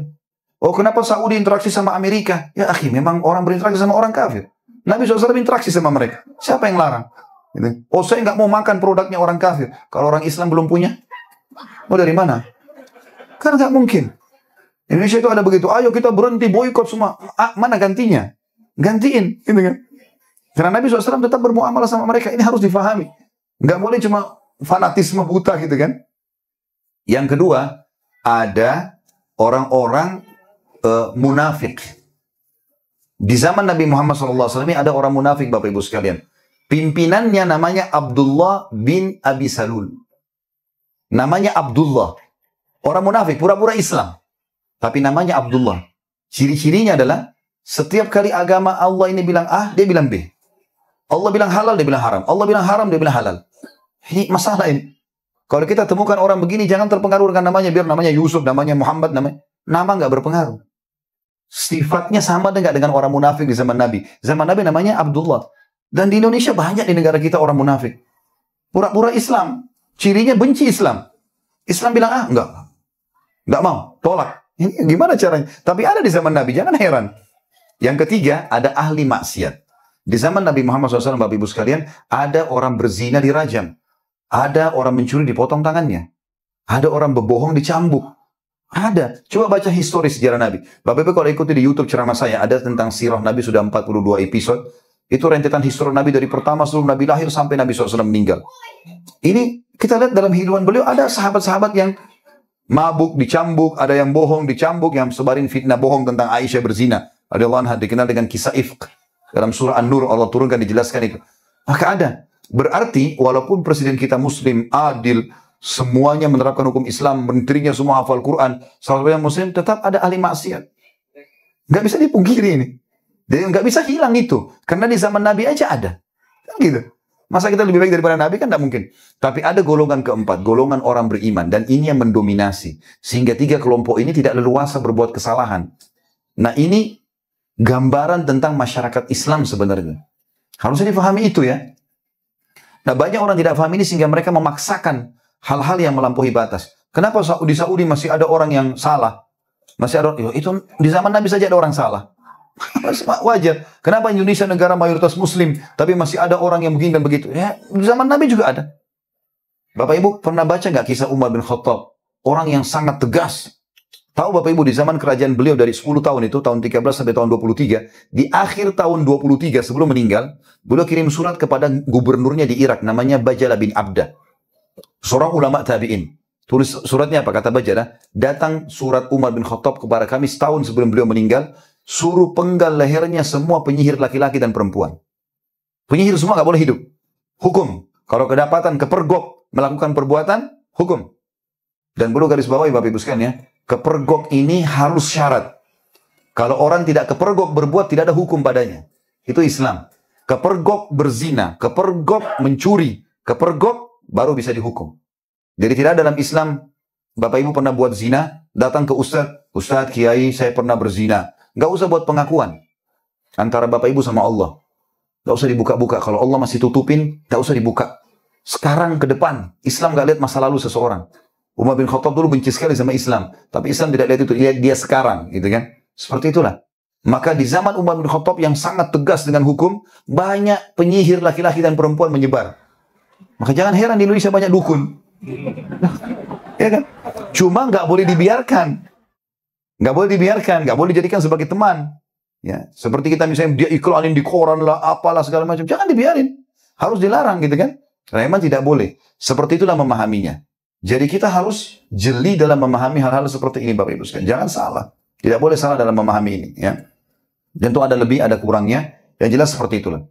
Yang saya ingin simpulkan dari semua penyampaian kita Bapak Ibu sekalian. Agama yang sedang kita anut ini panduan hidup. Sempurna. Mengajarkan semua yang kita butuhkan. Harus kita jadikan Islam sebagai tradisi. Jangan ditradisikan. Gitu kan?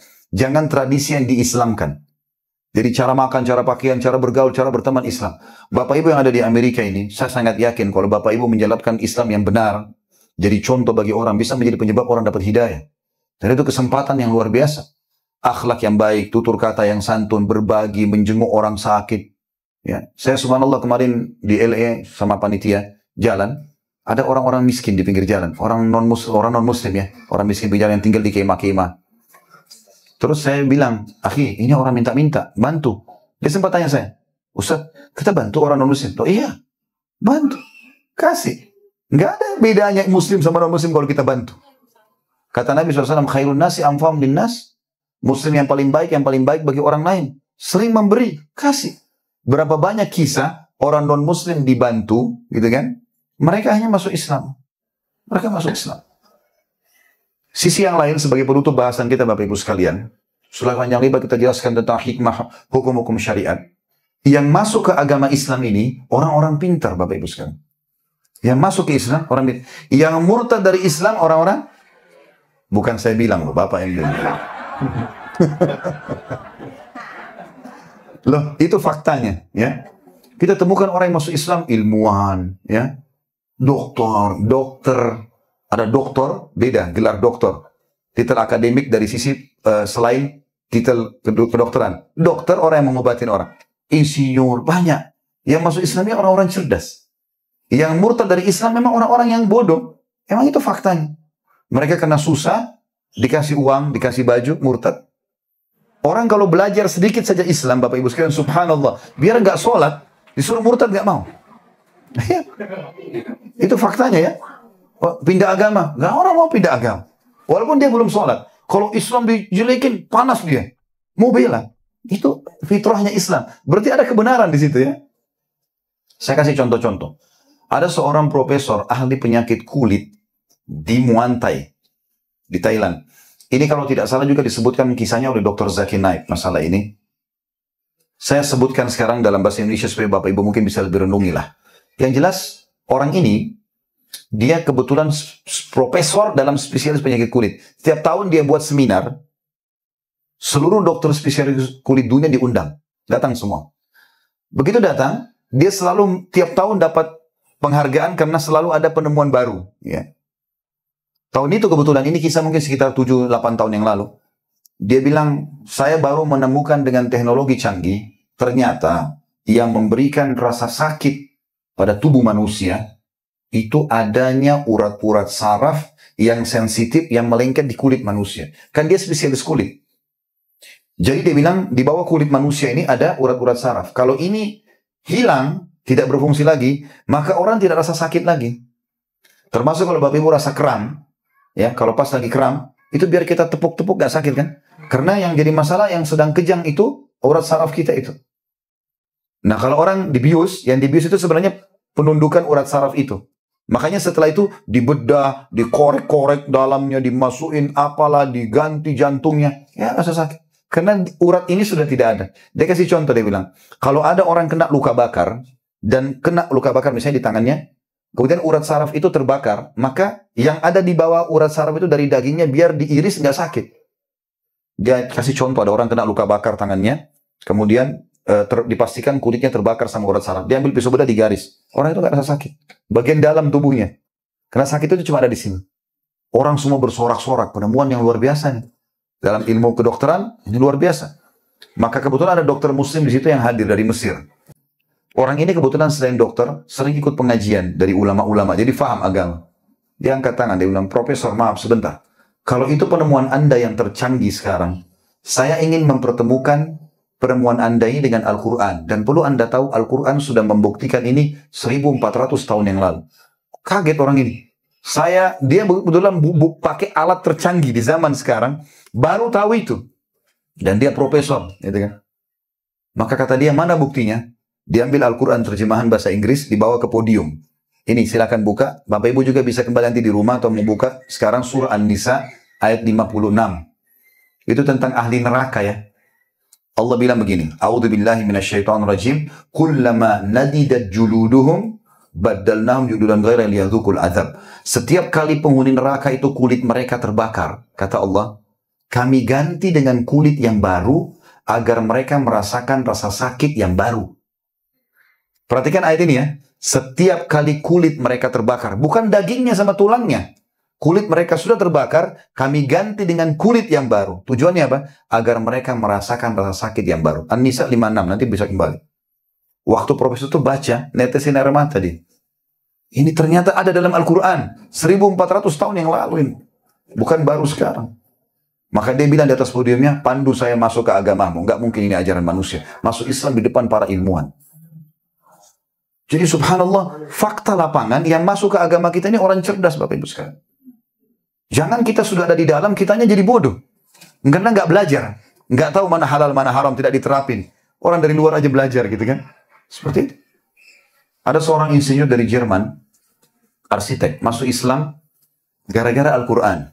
Ceritanya.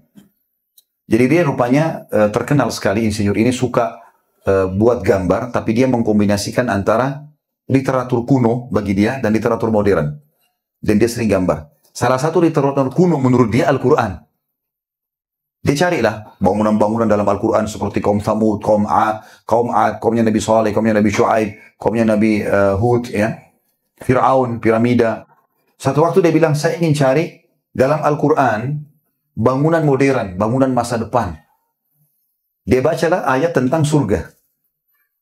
Ada kalimat tentang surga, sering kita baca nih, kalau kita baca jannatin tajri min tahtihal anhar. Kalimat itu. Surga itu istana, di bawahnya mengalir sungai. Ini mengkritik dia ini, sebagai arsitek. Apa maksudnya? Kenapa istana surga, bangunan masa depan, impian setiap orang muslim, mati untuk masuk surga. Berbuat, beribadah untuk masuk surga, kan gitu. Kenapa selalu ada kalimat di bawahnya mengalir sungai? Apa maksudnya ini? Penasaran dia Bapak Ibu sekalian. Dia hubungkan dengan spesialisnya dia. Dia gambar bangunan, ada tanahnya dia, di Jerman, dia bangun bangunan. Dia buat semuanya mewah, lux. Mirip dengan rumah yang dia tinggali, cuma bedanya lantainya diganti sama dia jadi kaca. Dia nggak pakai keramik lagi, nggak pakai granit, marmer, dia pakai kaca. Sehingga transparan lantai yang diinjak dengan di bawahnya lagi ada bangunan, gitu kan? Itu dibuat air mengalir sama dia, pakai mesin. Setelah dia selesai bangun bangunan itu, dia nggak langsung tinggalin. Kebetulan dia keliling Eropa. Biasanya dia keliling sebulan, 2 bulan, datang ke perusahaan-perusahaan, tawarin gambar-gambarnya. Gitu kan. Setelah dia pulang, dia cerita bagaimana dia masuk Islam. Dia bilang, saya penat sekali. Biasanya saya butuh 2-3 hari, seminggu, baru saya bisa kembali berpikir tenang. Setelah capek sekali waktu itu. Dia bilang, begitu saya pulang di bandara, ini sebab dia masuk Islam. Dia bilang, saya pulang, saya nggak ke rumah istri saya ke rumah baru. Nyalain semua lampu-lampu. Nyala semua lampu, termasuk ada cetekan listrik yang jalanin air di bawah itu. Suara air dilihat. Lantainya kaca, kelihatan air itu mengalir. Dia bilang, begitu saya duduk di sofa, 5 menit saja capek saya semua hilang. Hilang semua capeknya, nggak ada capek lagi. Dia bilang, saya penasaran, apa ini? Saya lihat dinding, wallpapernya bagus, tapi sama rumahnya. Lampunya mewah, sama rumahnya. Semua sama. Dimatiin satu-satu lampunya. Terakhir tinggal panel listrik air. Begitu dia duduk, dia dengar gemericik air ini, baru dia bilang, oh ternyata ini yang membuat saya tenang. Suara gemericik air itu membuat tenang. Dia konekkan sama ayat Al-Quran. Oh ternyata surga yang abadi itu, di bawahnya mengalir sungai, memang untuk membuat jiwa orang-orang yang sudah beriman ini tenang. Jadi balasannya di sana sempurna. Gara-gara itu cari Islamic Community, cari Islam Center, masuk Islam. Padahal itu ayat hampir setiap saat kalau kita baca Quran. Tajri min tahtil anhar. Oh ya, surga di bawahnya mengalir sungai. Orang Islam mau enaknya saja. Tidak ada penelitian. Gitu kan. Ya sudahlah, ini begitu saja, sudah nanti mati masuk surga. Tapi orang masuk Islam gara-gara itu. Ada kejadian lain Bapak Ibu sekalian. Seorang juga dari Jerman, kisahnya sama. Dia masuk Islam gara-gara lihat sholatnya orang Muslim. Dia keluar dari tempat dia. Kemudian tempat proyek dia kebetulan ada banyak pimpro-pimpronya, pimpinan proyeknya banyak. Dia suruh instruksi A dibuat B. Ada yang dikasih instruksi nggak dijalankan. Dia pusing dengan itu, dia bilang saya keluar. Ini gara-gara masuk Islamnya. Ya. Dia bilang begitu saya lagi keluar, macet di jalan. Dan hari Jumat, orang-orang Islam di Jerman tidak semua punya masjid. Mungkin seperti keadaan Bapak Ibu di sini, maka mereka sewa pinggir jalan. Kalau kayak kita mungkin di Indonesia kayak melalui Pemda, hanya untuk sholat Jumat terus bubar. Pas macet mobilnya di dekat orang lagi sholat. Dia lihat orang sholatin lagi macet, imamnya Allahu Akbar, di belakang semua Allahu Akbar. Imamnya ruku, Allahu Akbar, ruku semua. Imamnya sami Allah liman hamidah, semuanya ikut sami Allah hamidah. Tidak ada yang berani melanggar imamnya. Padahal yang di belakang itu tidak kenal imamnya. Dia bingung, apa ini orang-orang buat? Dia saja pimpinan proyeknya sudah dikasih gaji, masih nggak mau patuh. Ini orang siapa ini yang jadi imam? Di depan kok bisa semua orang patuh sama dia? Sampai salam, setelah salam baru bubar semua. Dia mulai baca tentang Islam, masuk Islam gara-gara itu. Saya tutup dengan kisah terakhir. Tentu banyak kisah ini, kalau Bapak Ibu lihat di YouTube ada ceramah saya, judulnya juga Hiduplah Mulai Dengan Islam. Cukup banyak saya sampaikan kisah-kisahnya. Di antara kisah yang terakhir Bapak Ibu sekalian adalah Masuk Islamnya seorang pemuda di Amerika, ini kisah nyata, karena ini di negara yang Bapak Ibu ada. Ya. Kebetulan ada seorang pemuda Muslim, kuliah sama-sama mahasiswa, tinggal di apartemen bersebelahan. Saya tidak ingat di kota mana, tapi yang jelas itu kisah nyata. Kebetulan Ramadan. Dan kebetulan si Muslim ini lagi nonton, mau nunggu sholat tarawih malam 27 di Mekah. Dia lagi nunggu, tetangganya rupanya Nasrani, bel, teman kuliahnya. Masuk di apartemennya, duduk, ngobrol teman sama teman, lalu dia bilang, itu masjid kalian ya? Sambil lihat Mekah. Mekah ini di malam 27, Bapak Ibu sekalian, luar biasa. Luar biasa. Bapak Ibu sudah lihat belum cuplikannya Ramadan tahun lalu ini? Di malam 27, tawaf nggak bisa jalan. Saking penuhnya manusia, padahal Masjid Haram sudah diluaskan. Ada cuplikannya di WA saya. Maka ini luar biasa manusia ini. Banyaknya luar biasa. Sampai ke jalan-jalan. Maka si Muslim bilang, iya itu masjid kami. Dan ini sekarang mereka akan sholat gitu. Lalu tiba-tiba si Muslim tanya si Nasrani, menurut kamu berapa jumlah orang yang kamu lihat itu? Kata si Nasrani, kelihatannya puluhan ribu orang. Banyak. Kata si Muslim, itu 3,5 juta. Karena lantai 1, lantai 2, lantai 3, sampai pelataran semua penuh. Orang tunggu malam Lailatul Qadar kan. Waktu itu kebetulan kejadiannya Bapak Ibu sekalian antara azan dan iqamah isya. Jadi belum iqamah isya, tapi sudah azan. Sudah azan. Sebentar. Maka Bapak Ibu sekalian pada saat itu si Muslim bilang kepada Nasrani, kira-kira menurut kamu bisa nggak mengatur orang sebanyak ini kurang dari 5 menit? Kata si Nasrani, mana bisa? Manusia sebanyak itu. Biasanya antara azan iqamah, kalau di Masjid Haram Bapak Ibu sekalian, ada yang sholat, ada yang duduk ngobrol, ada yang lagi minum air zam-zam, ada yang lagi jalan, cari saf. Oh, manusia lagi berantakan begitu banyaknya, tawaf begitu banyak kan gitu. Kata dia, nggak mungkin, 5 menit. Bahkan si Muslim bilang, kurang dari 5 menit. Bagaimana caranya? Kata si Muslim, lihat aja sebentar lagi. Kebetulan waktu itu antara azan dan iqamah isya. Belum terawihnya ini. Tiba-tiba iqamah. Syekh Sudes datang nih. Imam Masjid Haram datang. Setelah iqamah, dia ucapkan satu kalimat. Istau. Luruskan. Tiba-tiba yang duduk berdiri, yang jalan masuk di shaf, yang makan berhenti. Dan ini, orang Nasrani ini sempat tanya. Ini orang-orang ini tahu siapa imamnya. Tahu nama, tapi tidak kenal. Ini bukan atasannya, bukan orang tuanya, nggak kenalin. Baik, mulai satu kalimat lagi. Allahu Akbar. Semua Allahu Akbar. Nggak ada yang berani bantai. Kita tahunya orang Islam kalau tidak ikuti imam batal sholatnya kan gitu. Tapi orang Nasrani lain pandangannya, dia nggak pandang itu. Mulai baca ayat semuanya dengar. Nggak ada yang berani keluar dari shaf. Allahu Akbar. Satu instruksi lagi ruku. Semua ruku. Nggak ada yang berani angkat kepalanya. Kalau kita orang Islam tahu angkat kepala, ini batal sholatnya. Ada hadis lain mengatakan siapa yang mengangkat kepalanya sebelum imam, maka kepalanya diganti dengan kepala keledai oleh Allah. Ya gitu. Kita ancaman itu yang kita takuti. Kita nggak ngerti masalah luar biasanya nih sebenarnya gerakan. Sami Allahu liman hamidah. Satu kalimat. Semua ikut. Allahu Akbar sujud. Semua ikut. Sampai salam nih. Rupanya si Muslim ini lagi asyik nikmati sholat itu. Karena memang dia tujuannya mau lihat itu kan. Selesai langsung dia bilang sama si Nasrani. Oh maaf, saya asyik tadi. Lupa, kami lagi puasa. Kamu nggak puasa. Mau minum apa? Nasrani nggak ngomong. 2 kali saya nggak ngomong. Yang ketiga kali kata si Nasrani, ajak saya masuk agamamu. Ini nggak mungkin buatan manusia. Bagaimana bisa orang sebanyak itu semuanya tunduk patuh dengan satu instruksi dan betul-betul rapi kurang dari 5 menit masuk Islam gara-gara itu. Dan rata-rata Bapak Ibu sekalian di Indonesia, saya bicara lingkup negara kita, orang yang masuk Islam di tangan saya, termasuk istri saya sendiri masuk Islam, mu'allaf, orang non-Muslim, orang Chinese masuk Islam, menikah dengan saya. Semoga Allah jaga beliau itu gara-gara masuk Islam. Dan rata-rata masuk Islam yang unik semua. Unik semua. Masuk Islamnya karena dengar azan merinding, karena lihat orang sholat, lihat perempuan muslimah pakai jilbab, lihat orang muslim santun baik sama orang. Masuk Islam gara-gara itu. Semuanya ceritanya ini unik-unik. Masuk Islamnya itu. Nggak jarang sekali kita temukan dia baca buku dulu, baru dia masuk Islam itu jarang sekali. Kecuali memang dia pastor atau pendeta. Tapi orang awamnya masuk Islam gampang sekali kok. Mudah. Makanya dikatakan mu'allaf. Mereka orang yang masih lemah hatinya, masih bisa pindah agama. Nanti di situ kita akan ajarkan dia, kita akan ajak, kita kokohkan. Seperti itulah. Tapi ini kemuliaan Islam Bapak Ibu sekalian. Jadi yang masuk Islam, orang-orang yang luar biasa. Yang keluar dari Islam ini kita lihat tidak ada dokter keluar dari Islam. Profesor misalnya, tidak berimbang. Kalau berimbang masih masuk akal. Ini enggak. Dan di Indonesia pun subhanallah. Maaf saya tambahkan satu kisah, masih bisa? Sampai subuh. Kalau di Indonesia sih nggak ada masalah karena masih pagi di sana ya. Di sini masya Allah jam 12 malam ya. Jam 11 ya. Baik, ada dosen kami. Dosen saya namanya Dr. Abdullah Musnid. Semoga Allah jaga beliau. Beliau pernah ngajarkan kami.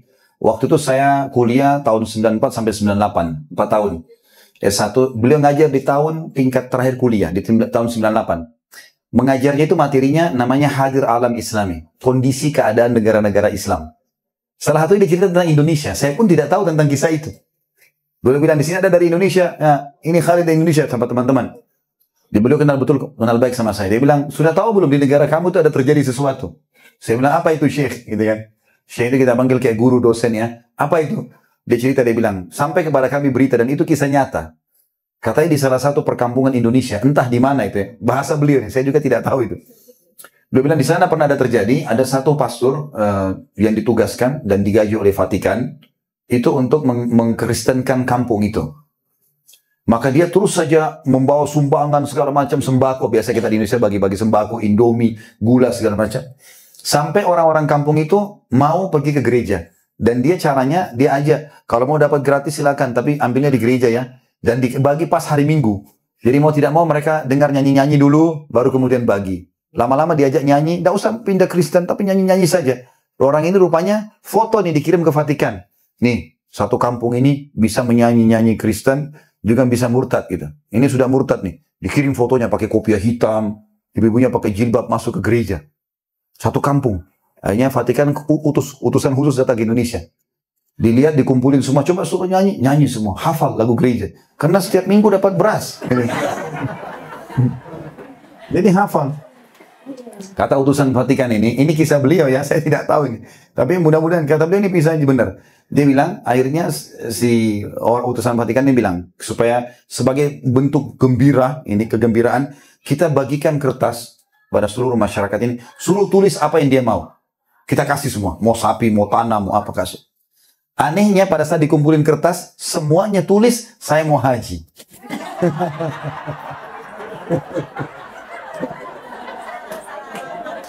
Akhirnya dipecat tuh, yang bertugas. Gara-gara itu. Jadi subhanallah kita fitrah. Orang-orang Indonesia itu sebenarnya suka dengan agamanya. Cuma kadang-kadang dia tinggalkan gara-gara makanan, gara-gara ini, subhanallah Islam itu tidak ditinggalkan. Kecuali orang-orang betul-betul dalam keadaan yang salah dan darurat. Gitu kan. Allahu a'lam. Oleh karena itu Bapak Ibu sekalian, gembiralah dengan agama Islam ini. Dan Allah mengatakan, wala tamutunna illa wa antum muslimun. Jangan meninggal kecuali dalam keadaan Islam. Dan kata Nabi SAW, tidak ada satu orang pun yang berjiwa muslim kekal di api neraka. Gak ada. Kalaupun dia buat dosa, dia masuk neraka, dibersihkan dosanya, baru masuk surga. Sampai Allah bilang tadi, jangan meninggal kecuali dalam keadaan Islam. Dan Bapak Ibu jangan ragu tawarkan Islam.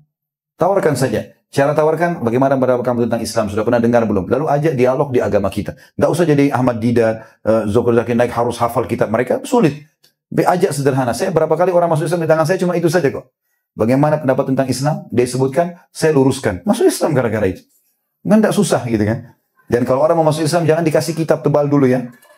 Nah ini pelajari dulu. Kalau dia mati malam itu kita berdosa. Ya. Suruh syahadat dulu.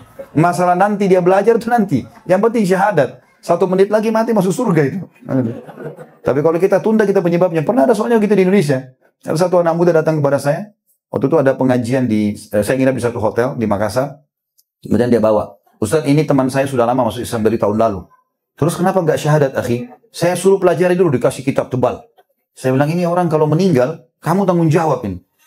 Kenapa nggak suruh syahadat dulu baru suruh belajar habis itu? Syahadat dulu gitu kan.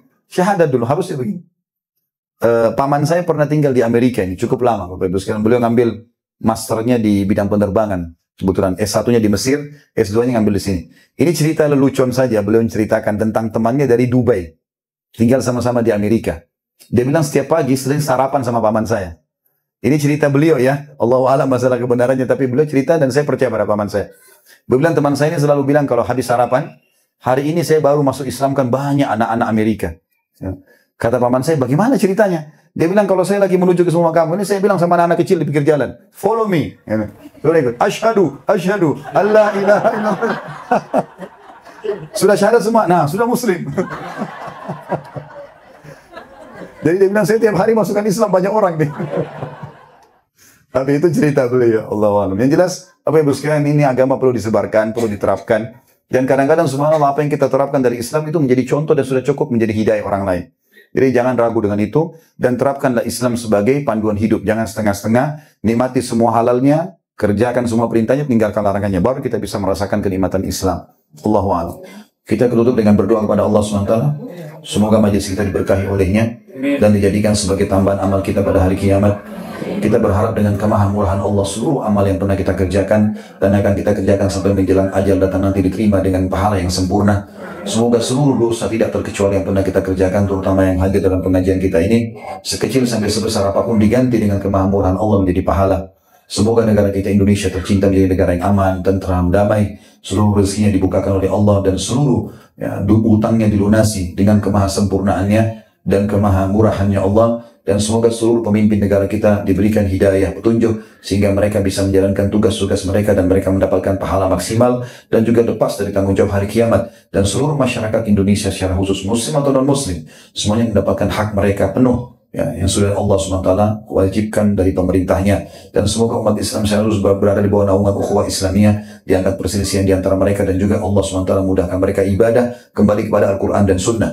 Dan selalu kita doakan saudara kita di Palestina, di Syria, di Yaman, di Irak, di Myanmar, di Ahsa, dimanapun mereka berada sedang tertindas. Semoga Allah ikhlaskan niat mereka, terima para syuhada mereka, muliakan Islam di tangan mereka dan tangan kita semua, dan semoga Allah partisipasikan kita bersama mereka di pahala, baik dengan doa, dengan harta, juga dengan jiwa kita. Dan semoga Allah dengan kemahamurahannya menyatukan kita semua di surga firdausnya tanpa hisab, sebagaimana yang satu nanti di majelis ilmu yang mulia ini. Kalau benar pasti dari Allah, pasti dari saya, mohon dimaafkan. Subhanakallahumma bihamdika, asyhadu an la ilaha illa anta astaghfiruka wa atubu ilaik. Wassalamualaikum warahmatullahi wabarakatuh.